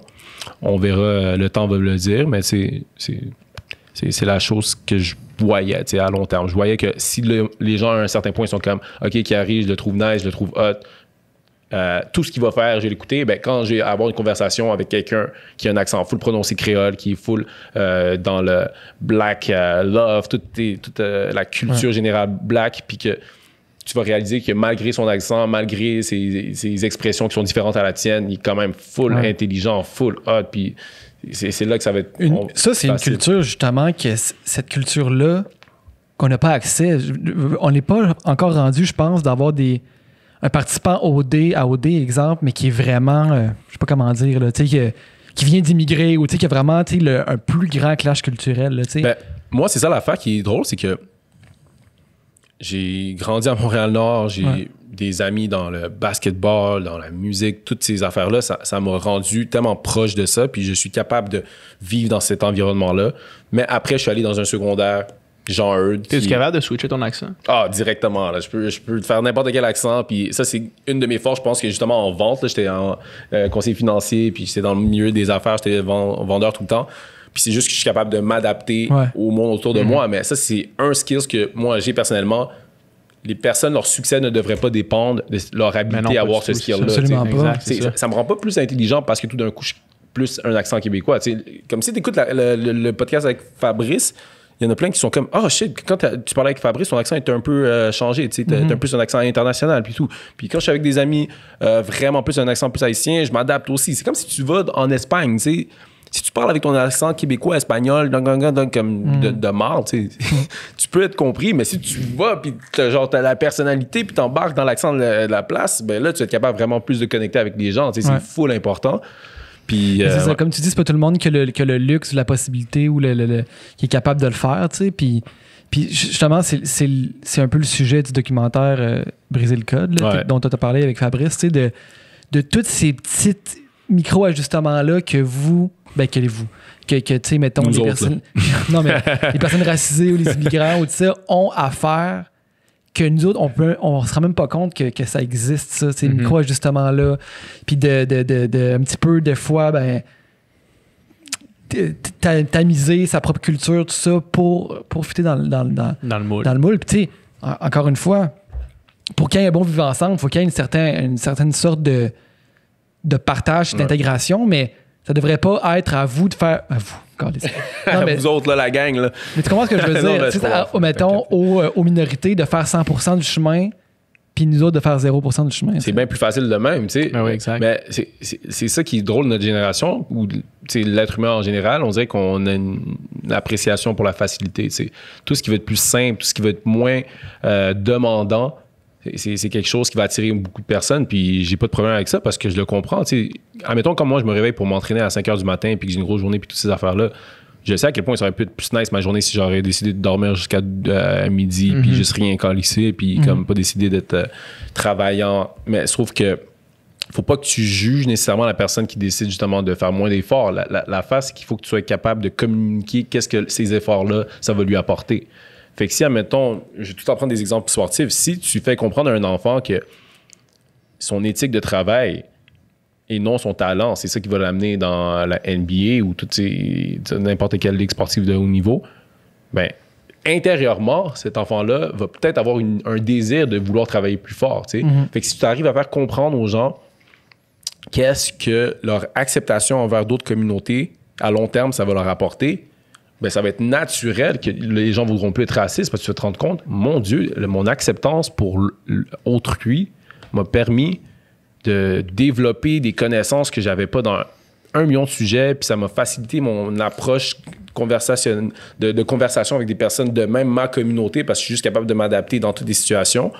Puis juste la diversité, généralement, je trouve que c'est tellement un skills qui est important puis incroyable. Tu veux pas... Je disais ça comme exemple, en plus, à mon podcast avec Dominique. Imagine, là, t'avais une société où tout le monde te ressemblait. Là. Comment ça serait fucking plate, là. Puis là, en ce moment, qu'est-ce qui est chill, c'est que, tu sais, pour la plupart du monde, c'est que les différences, si, admettons, t'es dans une communauté plus blanche, t'es capable de les voir, mais sauf que t'as quand même un confort parce que les personnes te ressemblent un petit peu. Mais le fait que toutes ces personnes-là te ressembleraient exactement, ça te mettrait mal à l'aise. Fait que pourquoi le fait qu'ils te ressemblent pas tant que ça te met mal à l'aise aussi. C'est pourquoi tu n'acceptes pas justement toutes ces différences-là puis tu te rends compte à quel point ça va t'apporter en tant qu'être humain. T'sais. C'est drôle parce que il y a bien du monde là-dedans qui vont voyager, qui vont aller à la rencontre de d'autres cultures, mais quand c'est chez nous, on n'en veut pas trop. Là, c'est comme... OD, en Afrique du Sud, il y avait beaucoup cette idée-là, ou on dirait cet esprit-là d'inclure la diversité, de montrer, surtout par le fait que c'est en Afrique, de montrer la culture africaine. Puis le racisme en Afrique du Sud. Le racisme en Afrique du Sud, exact. Est-ce que toi, d'un œil externe, est-ce que tu penses que ça a bien été fait ou ça a été fait un peu pour cocher des checkmarks. Des tokens. Des tokens, ouais. Pour cocher une genre de... Ah non, mais là, nous autres, on fait notre part aussi, tu sais. Parce que moi, mettons, je vais t'avouer que depuis que je l'ai fait, j'ai jamais suivi avec 100% de dédication une saison d'Occupation Double. Puis, j'ai pas regardé un épisode depuis que je les ai regardés dans les maisons. Puis tu sais... Mais d'un point de vue extérieur, on dirait qu'il y avait un petit peu cette idée-là de cocher des box. Puis je sais pas comment toi tu l'as vécu. Plusieurs points, ouais. Vas-y, comment on peut partir sur ce que tu veux? Là? Plusieurs points. De un, pour me prendre dans l'exemple, je suis complètement conscient que j'ai uniquement fait OD parce que j'étais noir. Donc, je sais que j'aurais exactement la même personnalité en tant que blanc, j'aurais pas fait OD. Tu penses? Ouais, exact. Je suis convaincu. Puis, qu'est-ce qui te fait dire ça? C'est le fait que pour quelqu'un qui me ressemble, ça recherche un modèle qu'ils n'ont pas généralement. Fait que ça arrive à être, on va dire, une sorte de token pour qu'est-ce que le show de télévision ont, parce qu'ils vont être comme, qui arrivent à être capables de bien fitter à travers tout ça. Mais t'es quand même beau bonhomme pareil, là, je veux dire. Hey, écoute, en tout cas. Il y a des beaux bonhommes qui ne sont pas choisis. Ben, c'est ça, il y en a plein, tu sais, puis je sais pas, moi, personnellement, je pense pas que j'ai une caractéristique de ma personnalité qui est si wow, là. Moi, j'en rencontre tous les jours des gens, j'aime ça, rencontrer du monde, puis moi, je suis émerveillé chaque fois que je rencontre du monde à quel point, tu sais, eux, ils sont spéciaux à leur façon. Puis cet aspect-là, ça fait que je comprends c'est quoi leur point, je comprends que, veux pas, on a besoin de cette diversité-là parce que le fait que quelqu'un est plus à l'aise maintenant cette année avec un Chiari va faire que les années d'après, un Thierry, un Jean-Jérémy, comme toute l'étendue des Noirs possibles, le monde, d'une étape à la fois, ils vont être plus à l'aise. Comment ils ont montré l'Afrique? J'ai des hésitations là-dessus parce que, personnellement, ils ont montré un aspect magnifique de l'Afrique, puis mes parents travaillent là-dedans. Ils travaillent à essayer de promouvoir les opportunités d'affaires en Afrique. Puis je suis revenu, puis ils étaient émotifs parce que c'était comme toutes les années de travail qu'on a faites pour que les gens s'intéressent à l'Afrique n'a jamais autant été plus... Autant eu d'impact que quand notre fils... Exactement. Puis à la base, c'est leur fils, il va à OD, ils sont comme, ben, t'as l'air d'un cave, là, c'est quoi que tu fais? Genre. Puis eux, quand ils sont revenus, ils étaient comme... My God, qu'on savait pas à quel point les gens allaient s'intéresser à l'Afrique maintenant. Puis les vols en Afrique en ce moment, ils étaient là avant COVID, ils étaient through the roof. Du Québec. Ça a full changé l'Afrique du Sud. Tes parents, est-ce qu'ils ont vu beaucoup dans leur business? Est-ce qu'ils ont vu des... ouais. Ils rencontraient du monde, puis avant, ils allaient pas dire que hey, mon fils a OD, mais après, ils étaient fiers de dire ouais, c'était mon fils qui était là, puis ouais, l'émission la plus populaire au Québec, whatever. Puis j'aime ces côtés-là. C'est positif. C'est full positif. Le problème, c'est que j'aurais aimé que le show peut-être essaye plus d'aider aussi la communauté. Fait que, veux pas... Moi, les meilleurs moments que j'ai vécu, c'était après le show, qu'on était avec juste les nounous avant la finale. Puis là, on est allé faire... On était à Cape Town, là, mais dans une maison fucked up. Là. En tout cas, c'était vraiment... C'était où le voyage final était où? C'était à l'île Maurice. Fait qu'après ça, vous êtes revenu en Afrique du Sud? Ouais, parce que l'île Maurice, tu peux pas habiter là. C'est bien trop cher. C'est bien trop... C'est là que les présidents ils vont en vacances. Là, mais en tout cas... Puis... Une fois là-bas, on a commencé à faire des activités plus dans la communauté. On est allé avec une chorale inspirante. Là, t'es là 3 semaines. Là. 2 semaines, 3 semaines. On rencontrait vraiment du monde. Puis c'est là que j'ai pu m'imprégner de vraiment ma culture un peu africaine, puis rencontrer du monde plus proche de moi. Puis j'aurais aimé que les gens, justement, soient capables de voir cette différence, puis être capables d'être comme... Hey, ce monde-là sont incroyables, pareil, malgré leurs différences. Parce que je trouve que beaucoup des activités ou beaucoup des choses qui ont été faites dans l'émission... C'était dans du luxe, c'était dans genre quelque chose que le monde sont à l'aise de faire généralement. Mais si tu montes, admettons, communauté, hey, toutes les personnes de la production sont pas mal d'accord avec le fait que la chorale où on est allé, là, même Jay, là, je pense que si tu te demandes, même lui, je pense que c'est quelque chose qui l'a vraiment touché. C'est un moment incroyable. On était avec du monde, on était en train de danser, chanter avec eux. Après, ils nous donnent à manger des pâtes de poulet, genre vraiment quelque chose de weird qui t'enlève les os, mais on a foulu du fun, puis c'était bon. Puis après ces moments-là, t'es juste comme, mon Dieu, j'ai la foi à la race humaine parce que ces personnes-là, ils ont rien. Ouais. Puis ils arrivent à être heureux comme ça. Ils sont capables de m'accepter malgré genre mon privilège. Ils me voient pas comme un danger. Ils me voient pas comme de façon négative. Ils me welcome. Puis ils sont juste contents justement qu'on ait pris du temps pour avoir avec eux. T'sais. Puis j'aurais aimé ça que ce côté-là soit plus mis en phase. Mais en même temps, je sais que c'est un show, je sais que c'est une business. Puis je comprends tout. Mais moi, je suis allé à Zanzibar. L'île de Zanzibar, fait que c'est comme... c'est vrai. Ouais, c'est comme à l'est de l'eau, là, quand vous avez couché dans... Ouais, exact. C'est à l'est du Kenya. Puis, ce que tu dis là, nous autres, on était en voyage, fait qu'on était off-cam, puis on avait 3 heures de char à faire de l'aéroport jusqu'à la place où on était sous l'eau. Puis on était arrêté à amener, puis il y avait on était dans un village, man... fin fond là, de Zanzibar où est-ce que tu sais la terre rouge puis là on courait là puis il y avait des enfants qui couraient avec nous autres puis qui nous saluaient puis qui étaient contents d'être là puis tout le monde nous faisait des saluts mais tu sais puis après ça on est allé tu sais on passe là on trippe man moi c'est mon premier contact avec l'Afrique c'est ça tu sais des enfants qui sont contents de me voir puis il y a rien de touristique là t'es dans une route de terre man puis c'était débile. Puis là, après ça, on s'en va dans une maison sous l'eau qui vaut 2000$ la nuit, tu sais. Puis là, c'est le rêve à fond, tu sais. Mais nous autres, on était là, puis on se disait... Là-bas, on était plus épanouis, tu sais, qu'ici, dans ce luxe-là. Dans ce luxe-là, ouais. Puis moi, j'ai l'impression qu'il y aurait... Peut-être que c'est pas le même show.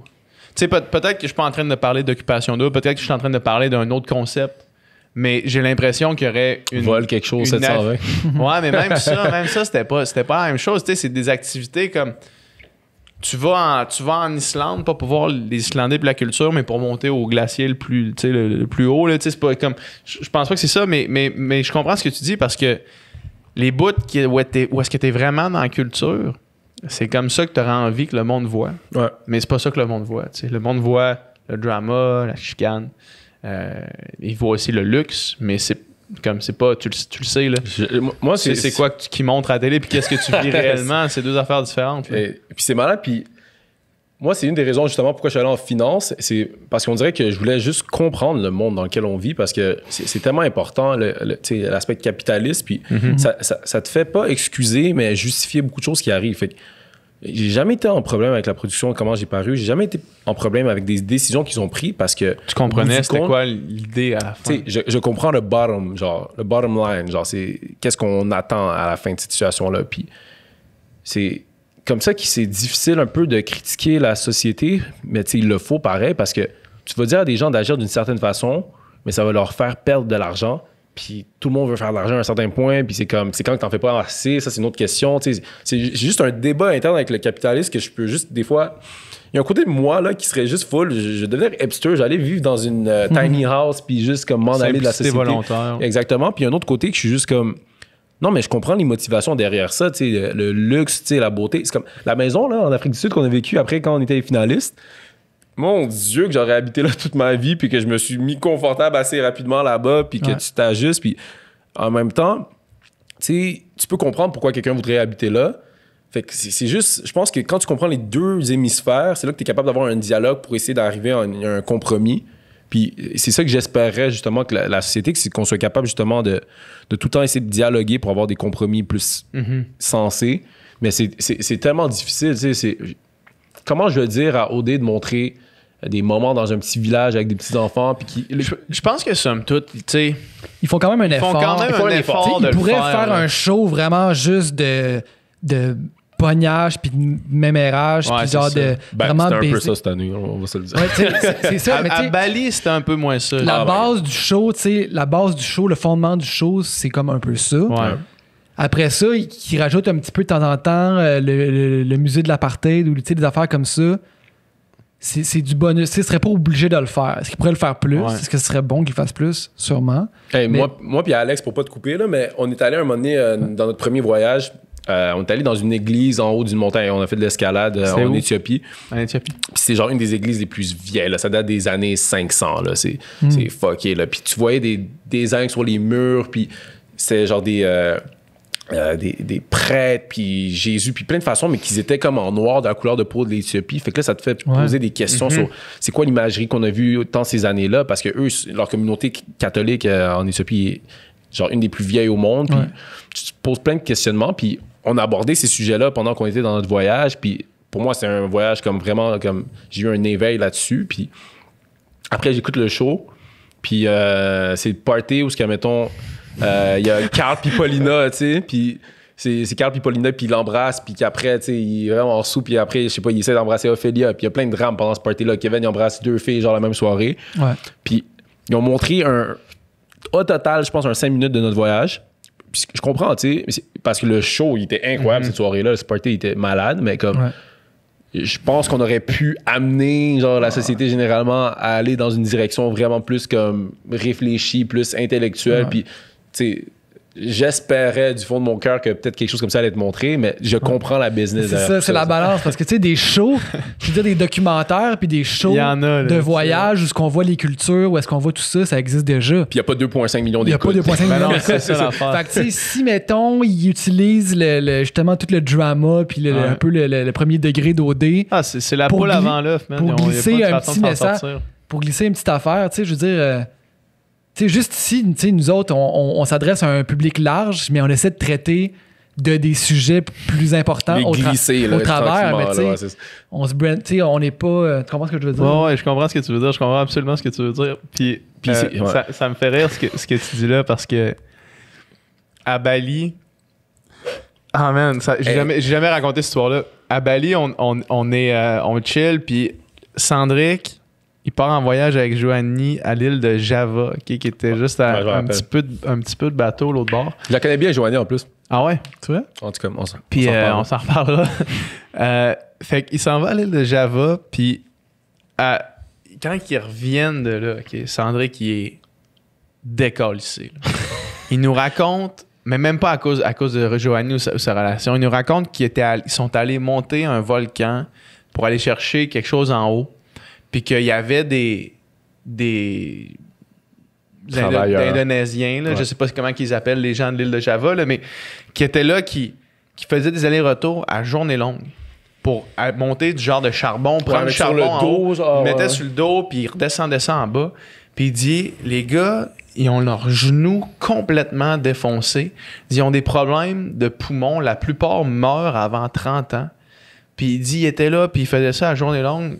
Puis il dit, Sandrick, il dit, je suis monté en haut, je me suis mis à pleurer. Tu sais, il nous raconte son histoire, là.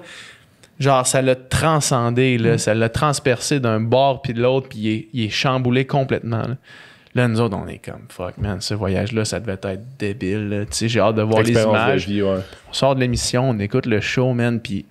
0 puis une barre. Genre, 0 puis une barre, ce segment-là. Ou peut-être qu'on voit des gens monter du charbon ou je sais pas quoi, là, mais rien de marquant. Puis c'est Sandrick qui parle à Joanie de Phil. Puis là, c'est coupé avec Phil qui dit comme « Ah ouais, j'aurais vraiment ça aimé y aller avec Joanie. » Puis là, Sandrick, j'étais à côté de lui quand on écoute les émissions parce qu'on était dans le même chalet puis on écoutait les émissions tout le monde ensemble. Sandrick, il écoute ça. Là, il voit comment son voyage est dépeint. Quand le segment termine, il se lève, il fait « Tabarnak! » Il s'en va en bas dans le chalet. On a arrêté d'écouter les émissions, on l'a pas revu une fois de la journée, man. T'imagines, man, comment... Genre, lui, ça l'avait changé, man. Puis là, il voit ça à la TV, c'est comme... Tabarnak! Puis après ça, les histoires de un, c'est pogné un tel, puis un parle dans le dos d'un tel, ça te paraît tellement... Mais c'est ça. Rien, man. Ça te paraît tellement futile, man, vide, tu sais, comparé de ces expériences-là que tu vis. Moi, j'ai tellement eu de la difficulté avec ça, puis j'ai jamais assez remercié Alexandre avec ça parce qu'il m'a tellement aidé que j'ai vraiment vécu des moments incroyables en tant qu'humain à OD. J'en parlais avec les gens, puis c'était le plus important de mon aventure, c'est comment j'ai évolué comme personne là-bas. Puis en même temps, tu sais, les moments qu'on vivait, ils étaient tellement incroyables. On rencontrait tellement du monde des fois qu'on voyait la pauvreté, on voyait le contraste de cette société d'Afrique du Sud qui est le plus gros au monde. T'sais, il peut y avoir des gens qui sont millionnaires à côté du monde qui habitent dans un bidonville. Puis, c'est des moments comme ça que je connectais avec les gens vraiment. Puis, j'ai littéralement eu aucun drame. Là, même l'affaire avec Carl, c'était lui qui en parlait. J'ai jamais su vraiment cette situation-là que lui, admettons, il y avait des doutes envers moi. J'ai jamais été faire partie du drame. J'étais jamais dans le drame. Là, une fois, j'ai haussé le ton contre Kevin là, parce que genre il était en train de crier, d'insulter mon ami, puis j'étais comme pas d'accord avec ce qu'il disait. Fait qu'à un moment, j'ai défendu mon ami. Mais après ça, j'ai jamais été dans aucun drame de toute la saison. Puis après, c'est difficile de juste voir que comme ben là, j'ai pas gagné parce que je suis pas entertaining pour qu'est-ce que le show voudrait. C'est tough pour quelqu'un de compétitif aussi d'avoir cette réalisation-là. Ouais. Moi, tu sais, pas perdu beaucoup dans ma vie. Tu sais, puis qu'on s'en parle. Pas grand-chose, là, tu sais. Puis comme d'arriver puis de faire, OK, non, là, je vais... Même si, mettons, toutes les cartes étaient dans ma main... C'est comme tu te mets en ligne avec une flush, mais l'autre a comme une suite royale. Puis là, tu fais comme. Qui bung sa dernière carte de la fin. Ouais, c'est ça. Genre le river, là, tu sais, c'est comme j'ai joué stratégiquement parfaitement. Puis comme ça carte de la fin parce qu'il y a un 25 cents qui décolle. Mais c'est vraiment ça. Mais ça, tu vois, ça va passer. Ça va passer. C'est ça. Je te dis, mais t'es bien en paix avec ça, puis tu fais comme ça aurait été quelque chose d'autre. Ça a quand même bien passé depuis, là. Mais tu sais, sur le moment, là, c'est comme. C'est tough. Personnellement. Perdre, c'est chiant. Pour des gens compétitifs, c'est chiant. Perdre, ça aurait été n'importe quoi. J'aurais perdu n'importe quoi. Puis on a fini 3e, les deux. Là. Puis moi, puis Mathieu, il y a un moment qu'ils l'ont pas montré dans le show. Puis je suis quasiment content, là, parce qu'on aurait eu genre l'air quasiment trop cocky. Mais on était dans le cours arrière, puis on se lançait à la balle de baseball. Puis on parlait, puis on était comme, hey, le monde nous aime dans les maisons en ce moment. Si on fait fuck all pour le reste de la saison, c'était genre mi-saison. Puis on est comme, si on fait fuck all, on sera en finale. Ouais. Puis on était comme, on fait-tu fuck all ou on commence à genre s'alliancer avec du monde, on commence à aider des gens. On fait-tu fuck all? C'est ça, puis on se lançait la balle, puis on était comme, ouais, on devrait faire fuck all, tu sais. Puis la manière qu'on a joué le jeu, c'était comme parfait dans les maisons. C'est juste qu'après, à la fin, quand on réalise que, tu sais, c'est un vote du public, puis toutes ces situations-là, comme c'était impossible à gagner contre le gars qui genre il est revenu 3 fois. Faire fuck all, ça t'amène en finale. Faire fuck all, ça te fait pas gagner. Non, exactement. Mais tu sais, je veux dire, en bout de ligne, c'est la perception du public, puis c'est pas toi qui as le contrôle là-dessus. Ouais, fait qu'il y a rien que tu contrôles. Fait que t'as pas le contrôle sur comment t'as été démontré, t'as le contrôle sur ce que tu fais, mais après ça, qu'est-ce qu'ils décident de montrer, comment le public le reçoit, puis comment que s'il t'apprécie ou non. Qu'est-ce qui est beau là-dedans, par exemple, c'est que tout le monde, il y a plein de monde qui m'ont dit en tant que gars compétitif, t'étais-tu en crise de pas gagner? La réponse est oui, mais sauf que qu'est-ce qui est beau, c'est que les finalistes, on était tellement ensemble pendant longtemps que la première chose qui m'est venue en tête, c'est... T'étais content. Tabarnak, mes chums viennent de gagner genre l'équivalent de 500 000 $, puis j'étais juste comme... Yo, je suis tellement proche avec Chuli, puis Matt, puis j'étais juste comme... Wow, je suis tellement content pour vous. Puis après, le fait que moi, j'ai perdu, ça... Quand je considère plus tard, là, mais c'est juste que sur le moment, t'es content pour ces personnes-là, puis... Tu sais, au bout du compte... J'ai tellement vécu que cette affaire-là, ça aurait juste été une assisterie sur un Sunday, là, mais comme je suis d'accord, je suis en paix avec ça, puis je pense pas qu'il y a un moyen que j'aurais pu mieux jouer la game, puis écoutez.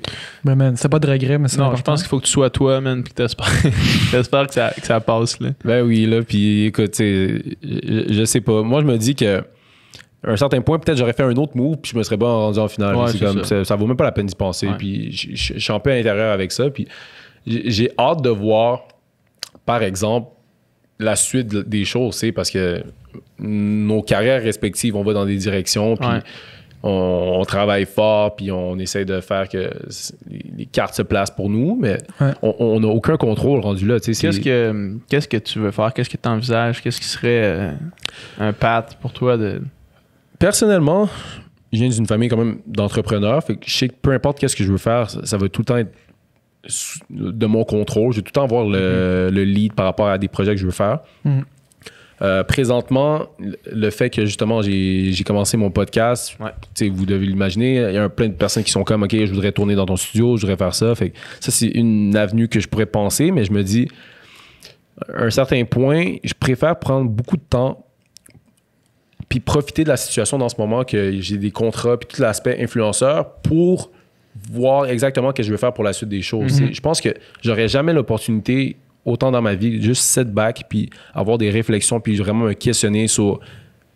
On met de côté tout l'aspect capitaliste de c'est quoi que je veux faire de ma vie pour gagner de l'argent. En ce moment, ça vient parce que je fais des posts, des stories, fait que c'est niaiseux de même. Mais sauf que pendant ce moment-là, je vais pas donner une réponse qui est trop précise. Je veux juste comprendre vraiment qui je suis, puis qu'est-ce que je veux littéralement, puis comme je pourrais vous donner une réponse dans quelques années, quelques mois, who knows, mais je pense que je vais avoir cette révélation à un certain point. Ça va probablement se dessiner, mais tu sais, je pense aussi que tu es en train déjà de prendre un chemin par les prises de parole que tu fais, par les textes que tu écris, par ton podcast.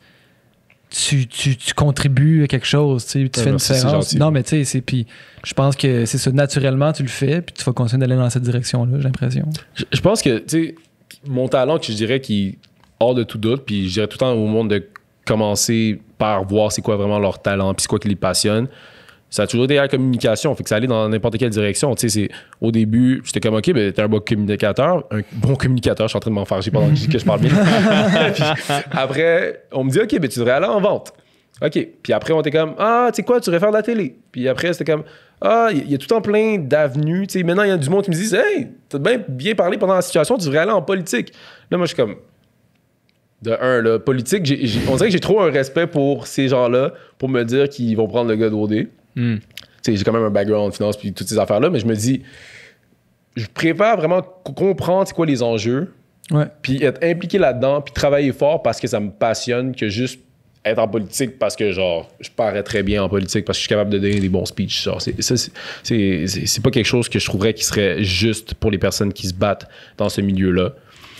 Puis si tu as l'appel, ça viendra. Là, non, c'est ça. On verra à 40, 50 ans là, que je veux faire de ma vie. Là, mais je pense que pour l'instant, c'est vraiment prendre ma vingtaine, là, parce que ça ne reviendra pas, juste pour comprendre qui est qui arrive puis qu'est-ce qu'il veut. Puis quand cette chose va être réglée concrètement, ben là, je vais me donner à fond comme j'ai toujours fait dans tout que j'ai fait dans ma vie. C'est cette rage, cette passion du sport, n'importe quoi, tu peux l'appliquer à n'importe quelle autre chose dans ta vie. Puis c'est ça que j'ai réalisé avec le podcast, c'est que, tu sais, à l'université, là, vers la fin de mon bac, je comprenais que ça me tentait plus. Fait que, j'avais plus... Je me trouvais TDAH rendu là. J'étais comme pas capable de me concentrer sur toutes mes tâches scolaires. Puis je me demandais, est-ce que je devrais être médicamenté? Est-ce que je devrais... Est-ce que j'ai... je viens de découvrir ce manque de concentration-là, XY. Puis après, j'ai commencé à faire le podcast, puis à faire moi-même la production, puis à commencer à faire des heures de montage, puis j'étais locked in pendant des heures et des heures, puis j'ai juste réalisé, OK, non, t'as pas un déficit d'attention, c'est juste que tu t'en colissais de qu'est-ce que tu disais.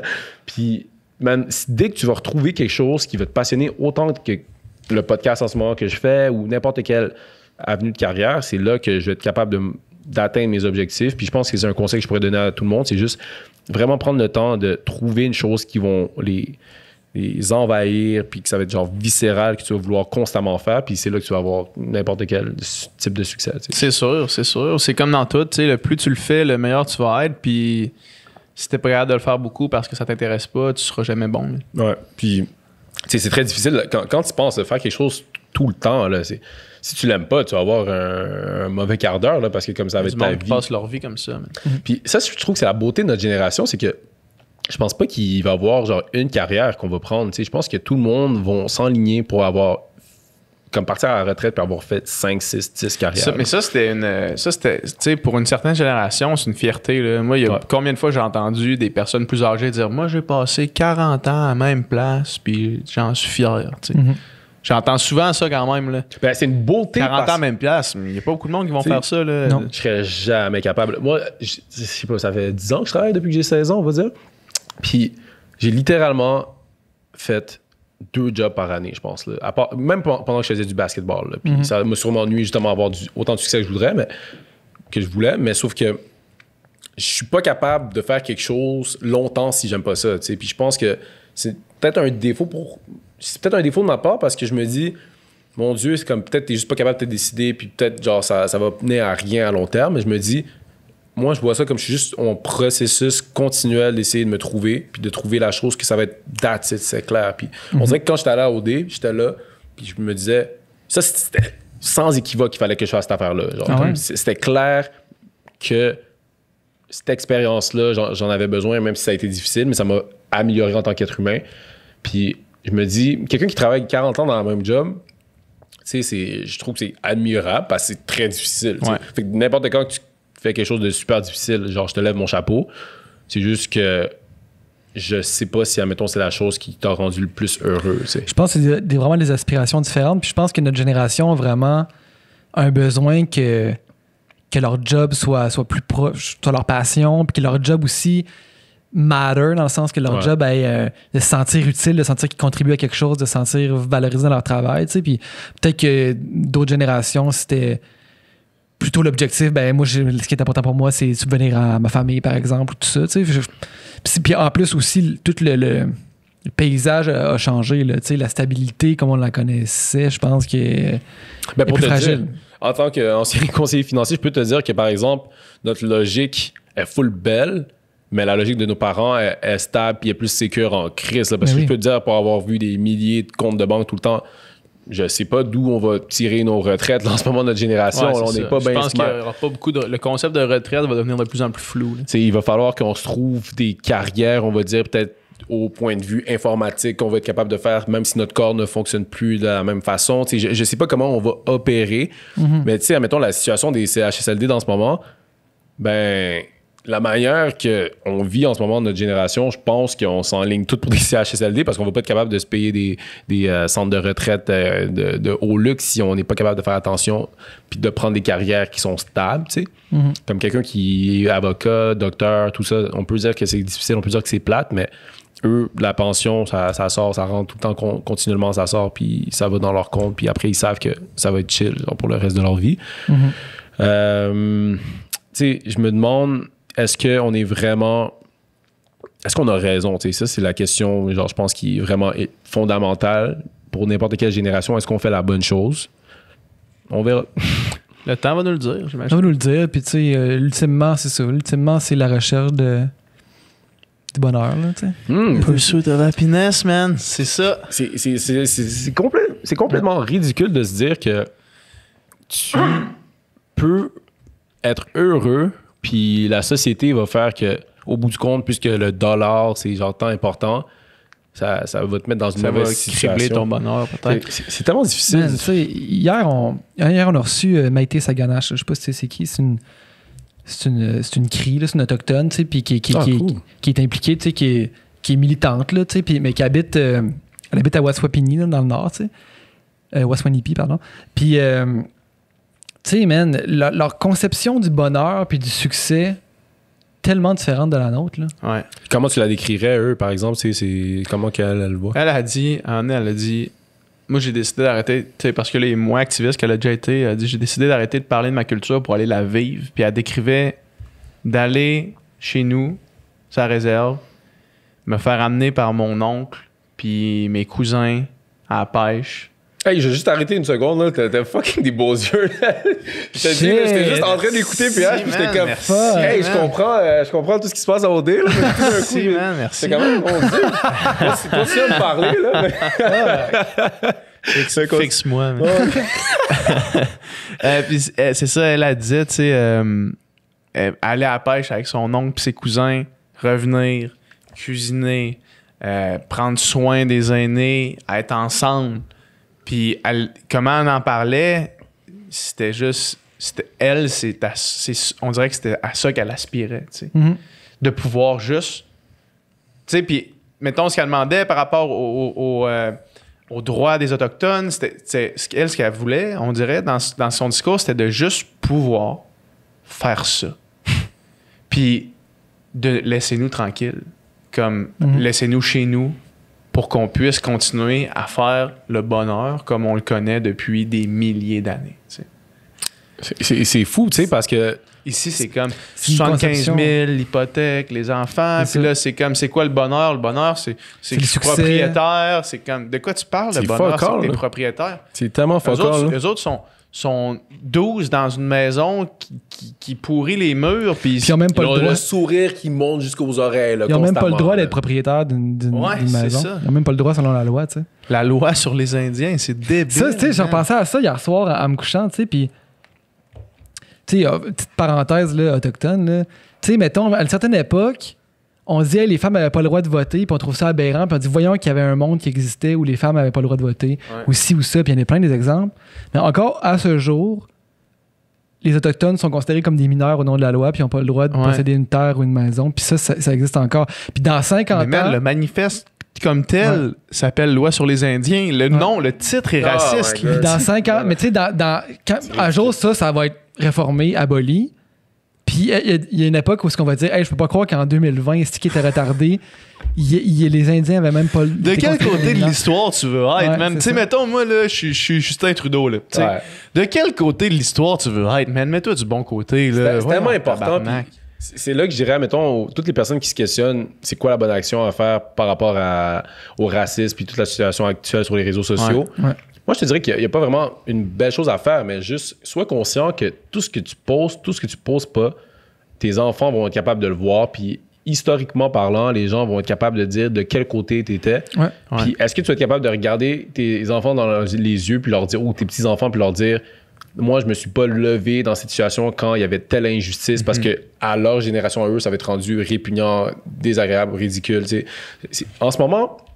Qu'est-ce que le monde ne réalise pas, c'est que, je sais pas, l'abolition, on va dire, pas de l'apartheid, mais l'apartheid aussi, c'est récent, mais de la ségrégation aux États-Unis, c'est depuis 50 ans, 55 ans. Quand restant, c'est 60, comme, tu peux clairement voir qui était pour, qui était contre, puis certaines de ces personnes-là... Tes grands-parents, tu peux savoir, là. Ils sont encore là, fait que si tu veux faire une recherche de savoir, ils sont où les racistes dans la vie, ben, t'as pas besoin d'aller chercher bien loin. T'as juste à aller voir un peu qu'est-ce qui se passait dans ce temps-là, puis c'était quoi leur opinion par rapport à ça.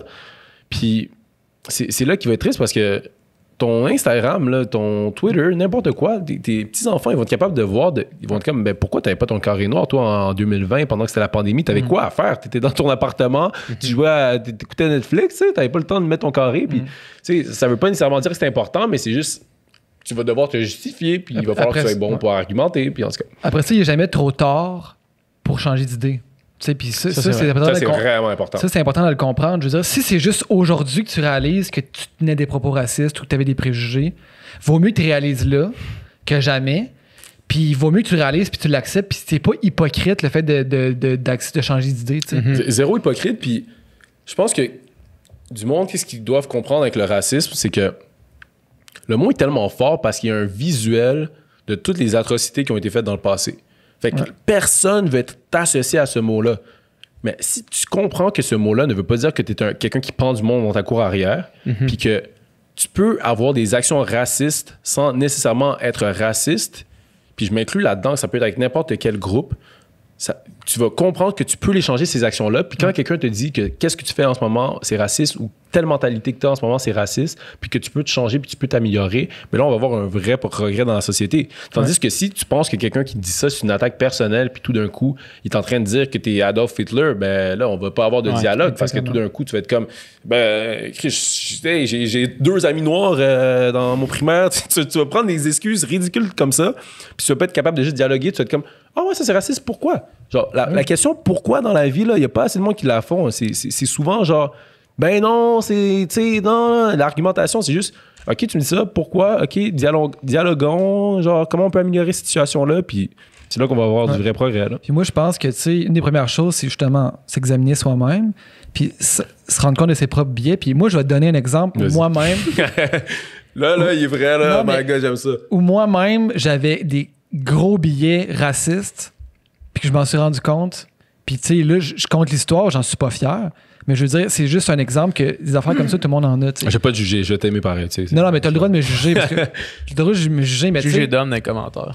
Moi, je fais Québec. Moi, je fais Québec-Montréal tout le temps. Okay? C'est DMs. Moi, je fais Québec-Montréal tout le temps. OK?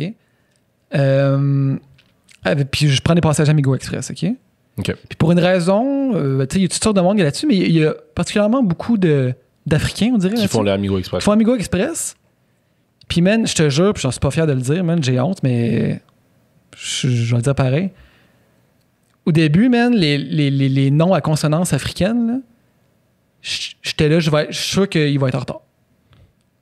J'étais là, je suis sûr que moi, je vais être à l'heure au rendez-vous, puis qu'il va être en retard, puis qu'il va m'appeler, puis là, il va être perdu quelque part, puis il se retrouvera pas. Puis, man, tu sais combien de fois qu'ils sont arrivés en retard? ces noms à consonance africaine-là? Ouais. Jamais, man. Puis après une couple de fois, je fais Chris. Man, t'avais un fucking préjugé, mon gars, man. Puis c'est correct parce que t'es capable d'en parler, justement, puis t'es capable de te réveiller. Tu sais, c'est comme le monde qui veut juste le garder pour eux-mêmes puis qui veut pas changer. Mais c'est pour ça que ça avance pas la société. C'est parce que si t'es pas capable d'admettre tes défauts, puis comme, j'en reviens pas que c'est moi qui dis ça parce que moi, dès que quelqu'un essaie de me pogner un défaut, je suis full susceptible puis je vais argumenter comme un malade mental. Mais tu sais, comme quand t'es capable de voir des torts, my God, que t'avances plus vite. Tu sais, c'est comme un coach qui. Moi, c'était ça mon problème, admettons, dans le sport, le basket, c'est.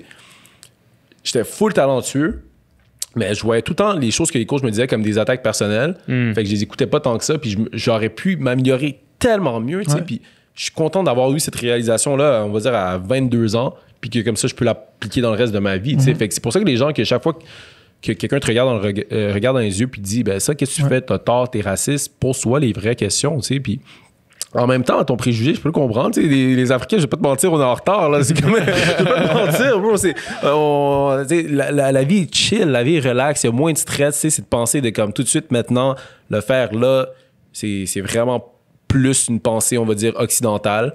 Puis est-ce que c'est une meilleure pensée? Est-ce que c'est une moins bonne? Ça dépend. T'sais, si c'est, admettons, je sais pas, une chirurgie à faire une certaine heure, j'espère que tu vas la faire à cette heure-là. Mais si c'est d'autres perspectives de la vie, ben, ce manque de stress-là va peut-être te rendre plus heureux. C'est pour ça que des personnes dans des pays comme ça, ils vont juste être tout le temps comme le fait qu'ils soient relax, qu'ils sont pas en train de penser constamment à leur prochain bill puis comment être dans telle situation. Mais ça enlève tellement un poids sur tes épaules, puis il y a moins d'anxiété, puis je vous dis, c'est extraordinaire. Qu'est-ce qui me ferait avec le cas que tu dis avec les noms? J'ai un exemple que c'est tellement difficile un peu parce que tout le monde vit ces situations-là. Puis mon père, une fois, il m'a raconté une histoire d'un de ses meilleurs amis, justement, qui appliquait dans... pas au gouvernement. Non, c'était pas au gouvernement. J'ai pas blasté le gouvernement. C'était dans une compagnie... vraiment renommé de haut niveau au Québec. Puis il a appliqué 10 fois, jamais été pris. Puis son nom, ça donne qu'il y a un Mohamed dans son nom. Puis il appliquait tout le temps, puis rien donné. Puis un CV hors pair, le doctorat, tout le kit, genre comme accomplissement GPA de 4.2, genre whatever. Là. Il a changé son nom pour une joke. Là. Il a mis le même CV, il a mis un nom québécois. Le lendemain, il s'est fait appeler. Mais oui, man. Il s'est fait appeler. Puis ça, c'est des situations que... Veux pas, les gens, je pense pas nécessairement qu'ils sont racistes dans leur prise de décision, mais c'est juste que le racisme, ça peut être haineux ou ça peut juste être comme un manque d'aisance avec une autre communauté qui te rend inconfortable à vouloir, je sais pas, prendre une bière avec ce gars-là. Tu peux peut-être embaucher quelqu'un que tu vas aller checker le hockey avec, puis si tu sais que c'est un Mohamed, que lui, il aime le ping-pong, là, je dis n'importe quoi. Là, mais en tout cas, mais tu vois, dans Briser le cas, le documentaire, justement, avec Fabrice, tu sais... il y a exactement cet exemple-là. T'sais. Le gars, il n'a pas été pris à la job, il avait tous les qualificatifs. Ah, mais on se voyait moins aller prendre une bière avec. Ouais, on se voyait moins, on a moins d'affinité. Mais tu sais, man, ouvre-toi peut-être à différentes cultures, man, puis à différentes. Mais parce que toi, tu veux prendre la bière avec quelqu'un puis qu'ils te disent la même chose que toi, tu veux entendre. C'est comme si tu prends la bière avec quelqu'un qui va t'apporter quelque chose, qui va t'apprendre de quoi, ben ta bière, elle va peut-être être le plus fun. C'est comme ça dépend de comment tu vois les différences des gens. Moi, je pense que le mot différence peut avoir une connotation super négative ou une connotation hyper positive, que la différence, ça peut être une beauté ou ça peut être quelque chose de méprisable. Mais généralement, je vois pas comment une différence peut être méprisable à part si c'est quelque chose de haineux. Si c'est une différence physique, différence d'opinion, ben fuck it. Puis tu sais, tu disais en tout cas, tu sais, d'être capable d'une fois que de reconnaître ses torts, puis une fois que... Tu sais, ça, c'est aussi, ça veut dire, si tu dis quelque chose, puis qu'une personne, une minorité, ou une femme, ou quoi que ce soit, tu sais, quelqu'un qui vit des différentes situations que toi, tu sais, te dit, hey, ce que tu dis, ça... c'est blessant. Ouais. T'as pas le choix d'écouter. Mais... Ben oui. Moi, c'est là que je vois la différence. C'est dès que c'est quelque chose qui s'attaque au caractère à quelqu'un ou dès que c'est quelque chose émotivement important pour quelqu'un, je pense que c'est là qu'il faut que tu mettes ton attention parce que tous mes amis vont écouter puis vont être comme « Hey, Kiari dit qu'il qu'il faut écouter les gens, puis qu'il faut admettre ses torts, puis ils pensent tout le temps qu'il a raison, puis ils vont tous genre rire, comme c'est de la bullshit. Admittance is the first step. Ben, c'est ça, moi j'admets sûrement que comme souvent je suis borné, puis que comme je sais pas, j'ai de la difficulté à admettre mes torts, mais dès que ça vient toucher émotivement quelqu'un, c'est là que mon oreille souffle directement, puis c'est ça qu'il faut que les gens comprennent avec le racisme, c'est que c'est quelque chose qui purge, qui blesse des gens depuis tellement d'années. J'écoutais un podcast la dernière fois, vraiment ridicule, que c'est juste des niaiseries qui se passent tout le temps. Mais à un certain point, ils ont commencé le podcast avec un speech d'activiste aux États-Unis. Puis il était juste complètement enragée. Elle racontait son background de vie, puis comment elle disait que c'est la maladie mentale qui a été infligée à notre communauté, puis que elle a vécu XXX choses qui sont arrivées dans sa vie qui l'a rendue complètement folle, puis qui est triste, puis qu'elle demande l'aide des gens. Ouais. Puis je conduisais, j'écoutais, puis c'est supposé être un podcast niaiseux. J'ai commencé à brailler out of nowhere dans mon car, dans mon auto, parce que j'étais juste comme, mon Dieu, j'ai tout vécu ces mêmes affaires-là, puis j'ai juste décidé de comme je vais subir ces choses-là, puis ça va être comme ça que je vais vivre ma vie, tu sais.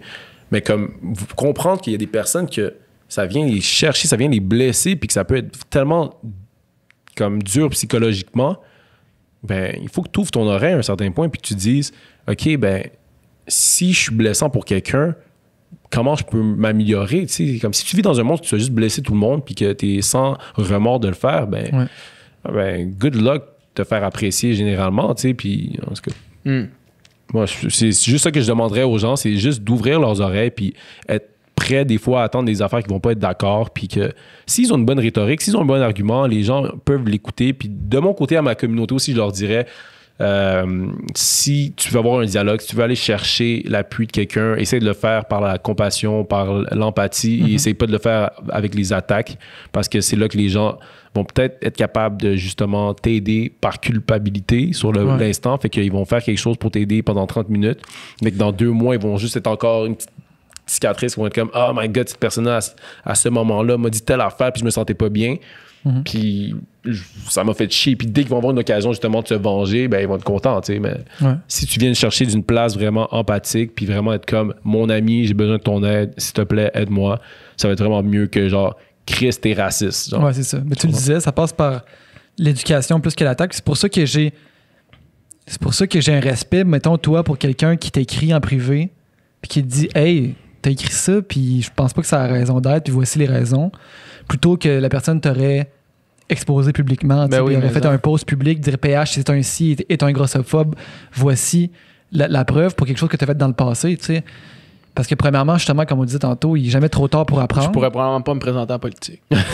Juste après avoir écrit ça. Ben, tu sais, il faudrait que tu te rétractes publiquement puis tu présentes tes excuses, tu sais. Mais c'est ça, il n'est jamais trop tard pour apprendre, puis c'est toujours par l'éducation. Tu sais, il y avait une situation, là, il n'y a pas longtemps, puis c'était une personnalité connue au Québec, tu sais, puis qui avait fait un post pour contribuer à sa manière, puis le post n'avait pas été apprécié de certaines personnalités noires, tu sais. Ouais.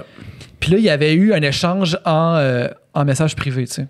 Puis là, tu sais, je veux pas avoir l'air de la personne qui prend la défense des pauvres blancs fragiles, là, mais il y a eu une discussion où la personne en tant que telle s'est sentie attaquée, puis au lieu de dire « Ah, je m'excuse », comme dire « Ah, t'es frustré », tu sais. Ouais. Puis après ça, il avait mis ça publiquement.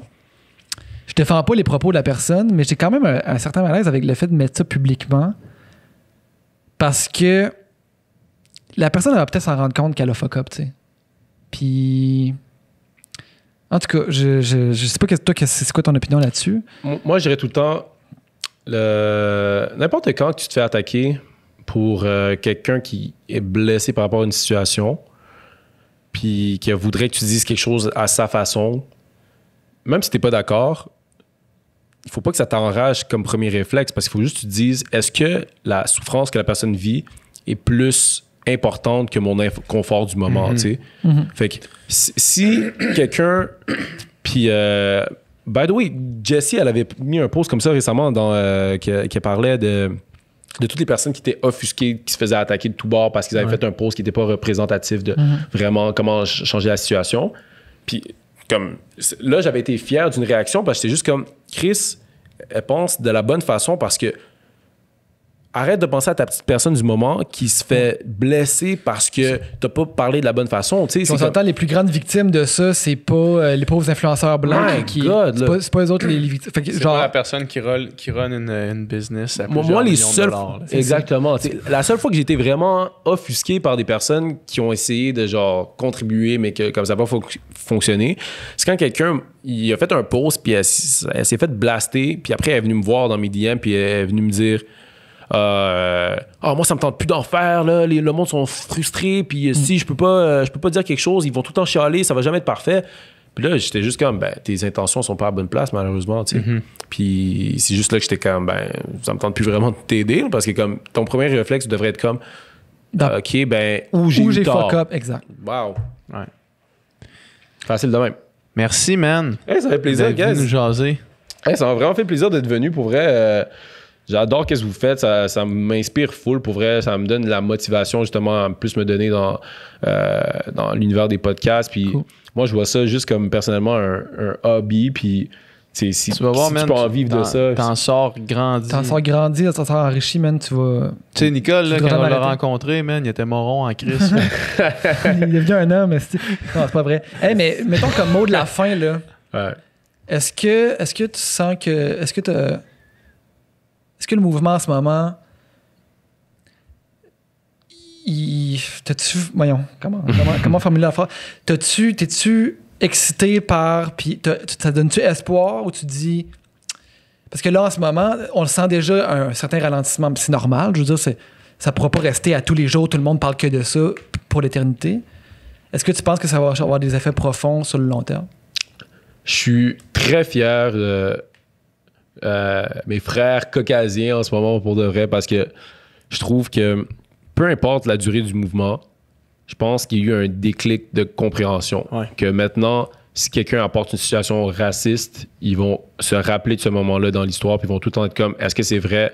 Est-ce qu'on peut aider la situation? Puis sur des moments concrets, peut-être ça va s'appliquer. Est-ce qu'il va y avoir un gros mouvement révolutionnaire, qu'on va mettre une loi au Québec, que ça va pouvoir donner une égalité concrète au point de vue législatif pour la communauté noire? Je pense pas. Je pense pas aux States non plus. Même si aux States c'est un peu plus bruyant en ce moment-là, mais je pense que le fait que du monde ait compris certaines choses va beaucoup éliminer des petites réactions, des petits moments qu'on a vécu dans notre vie de tous les jours, que genre tu parles bien pour un noir, ou des affaires de même que t'entends, puis j'ai la première fois que j'entends un noir parler de même, plein de petits réflexes comme ça qu'on a entendu très souvent dans notre vie, qu'en ce moment je pense que les gens ils ont compris un gros concept qu'est le racisme, puis je pense que ils vont essayer de se changer de façon peut-être graduelle, mais sauf que c'est mieux que juste penser qu'il n'y a pas de problème en ce moment. Yeah. Où est-ce qu'on te suit? Où est-ce qu'on t'écoute? Où est-ce que... Suivez-moi pas, fuck that. Qui est juste là. Suivez-moi pas, fuck that. Juste, si ça vous tente de m'écouter plus, venez, mais sauf que suivez-moi pas, c'est pas intéressant mon affaire. On va mettre tes liens quand même. On va mettre tes liens quand même dans la description. Hey, merci, man. Merci, man. J'apprécie beaucoup.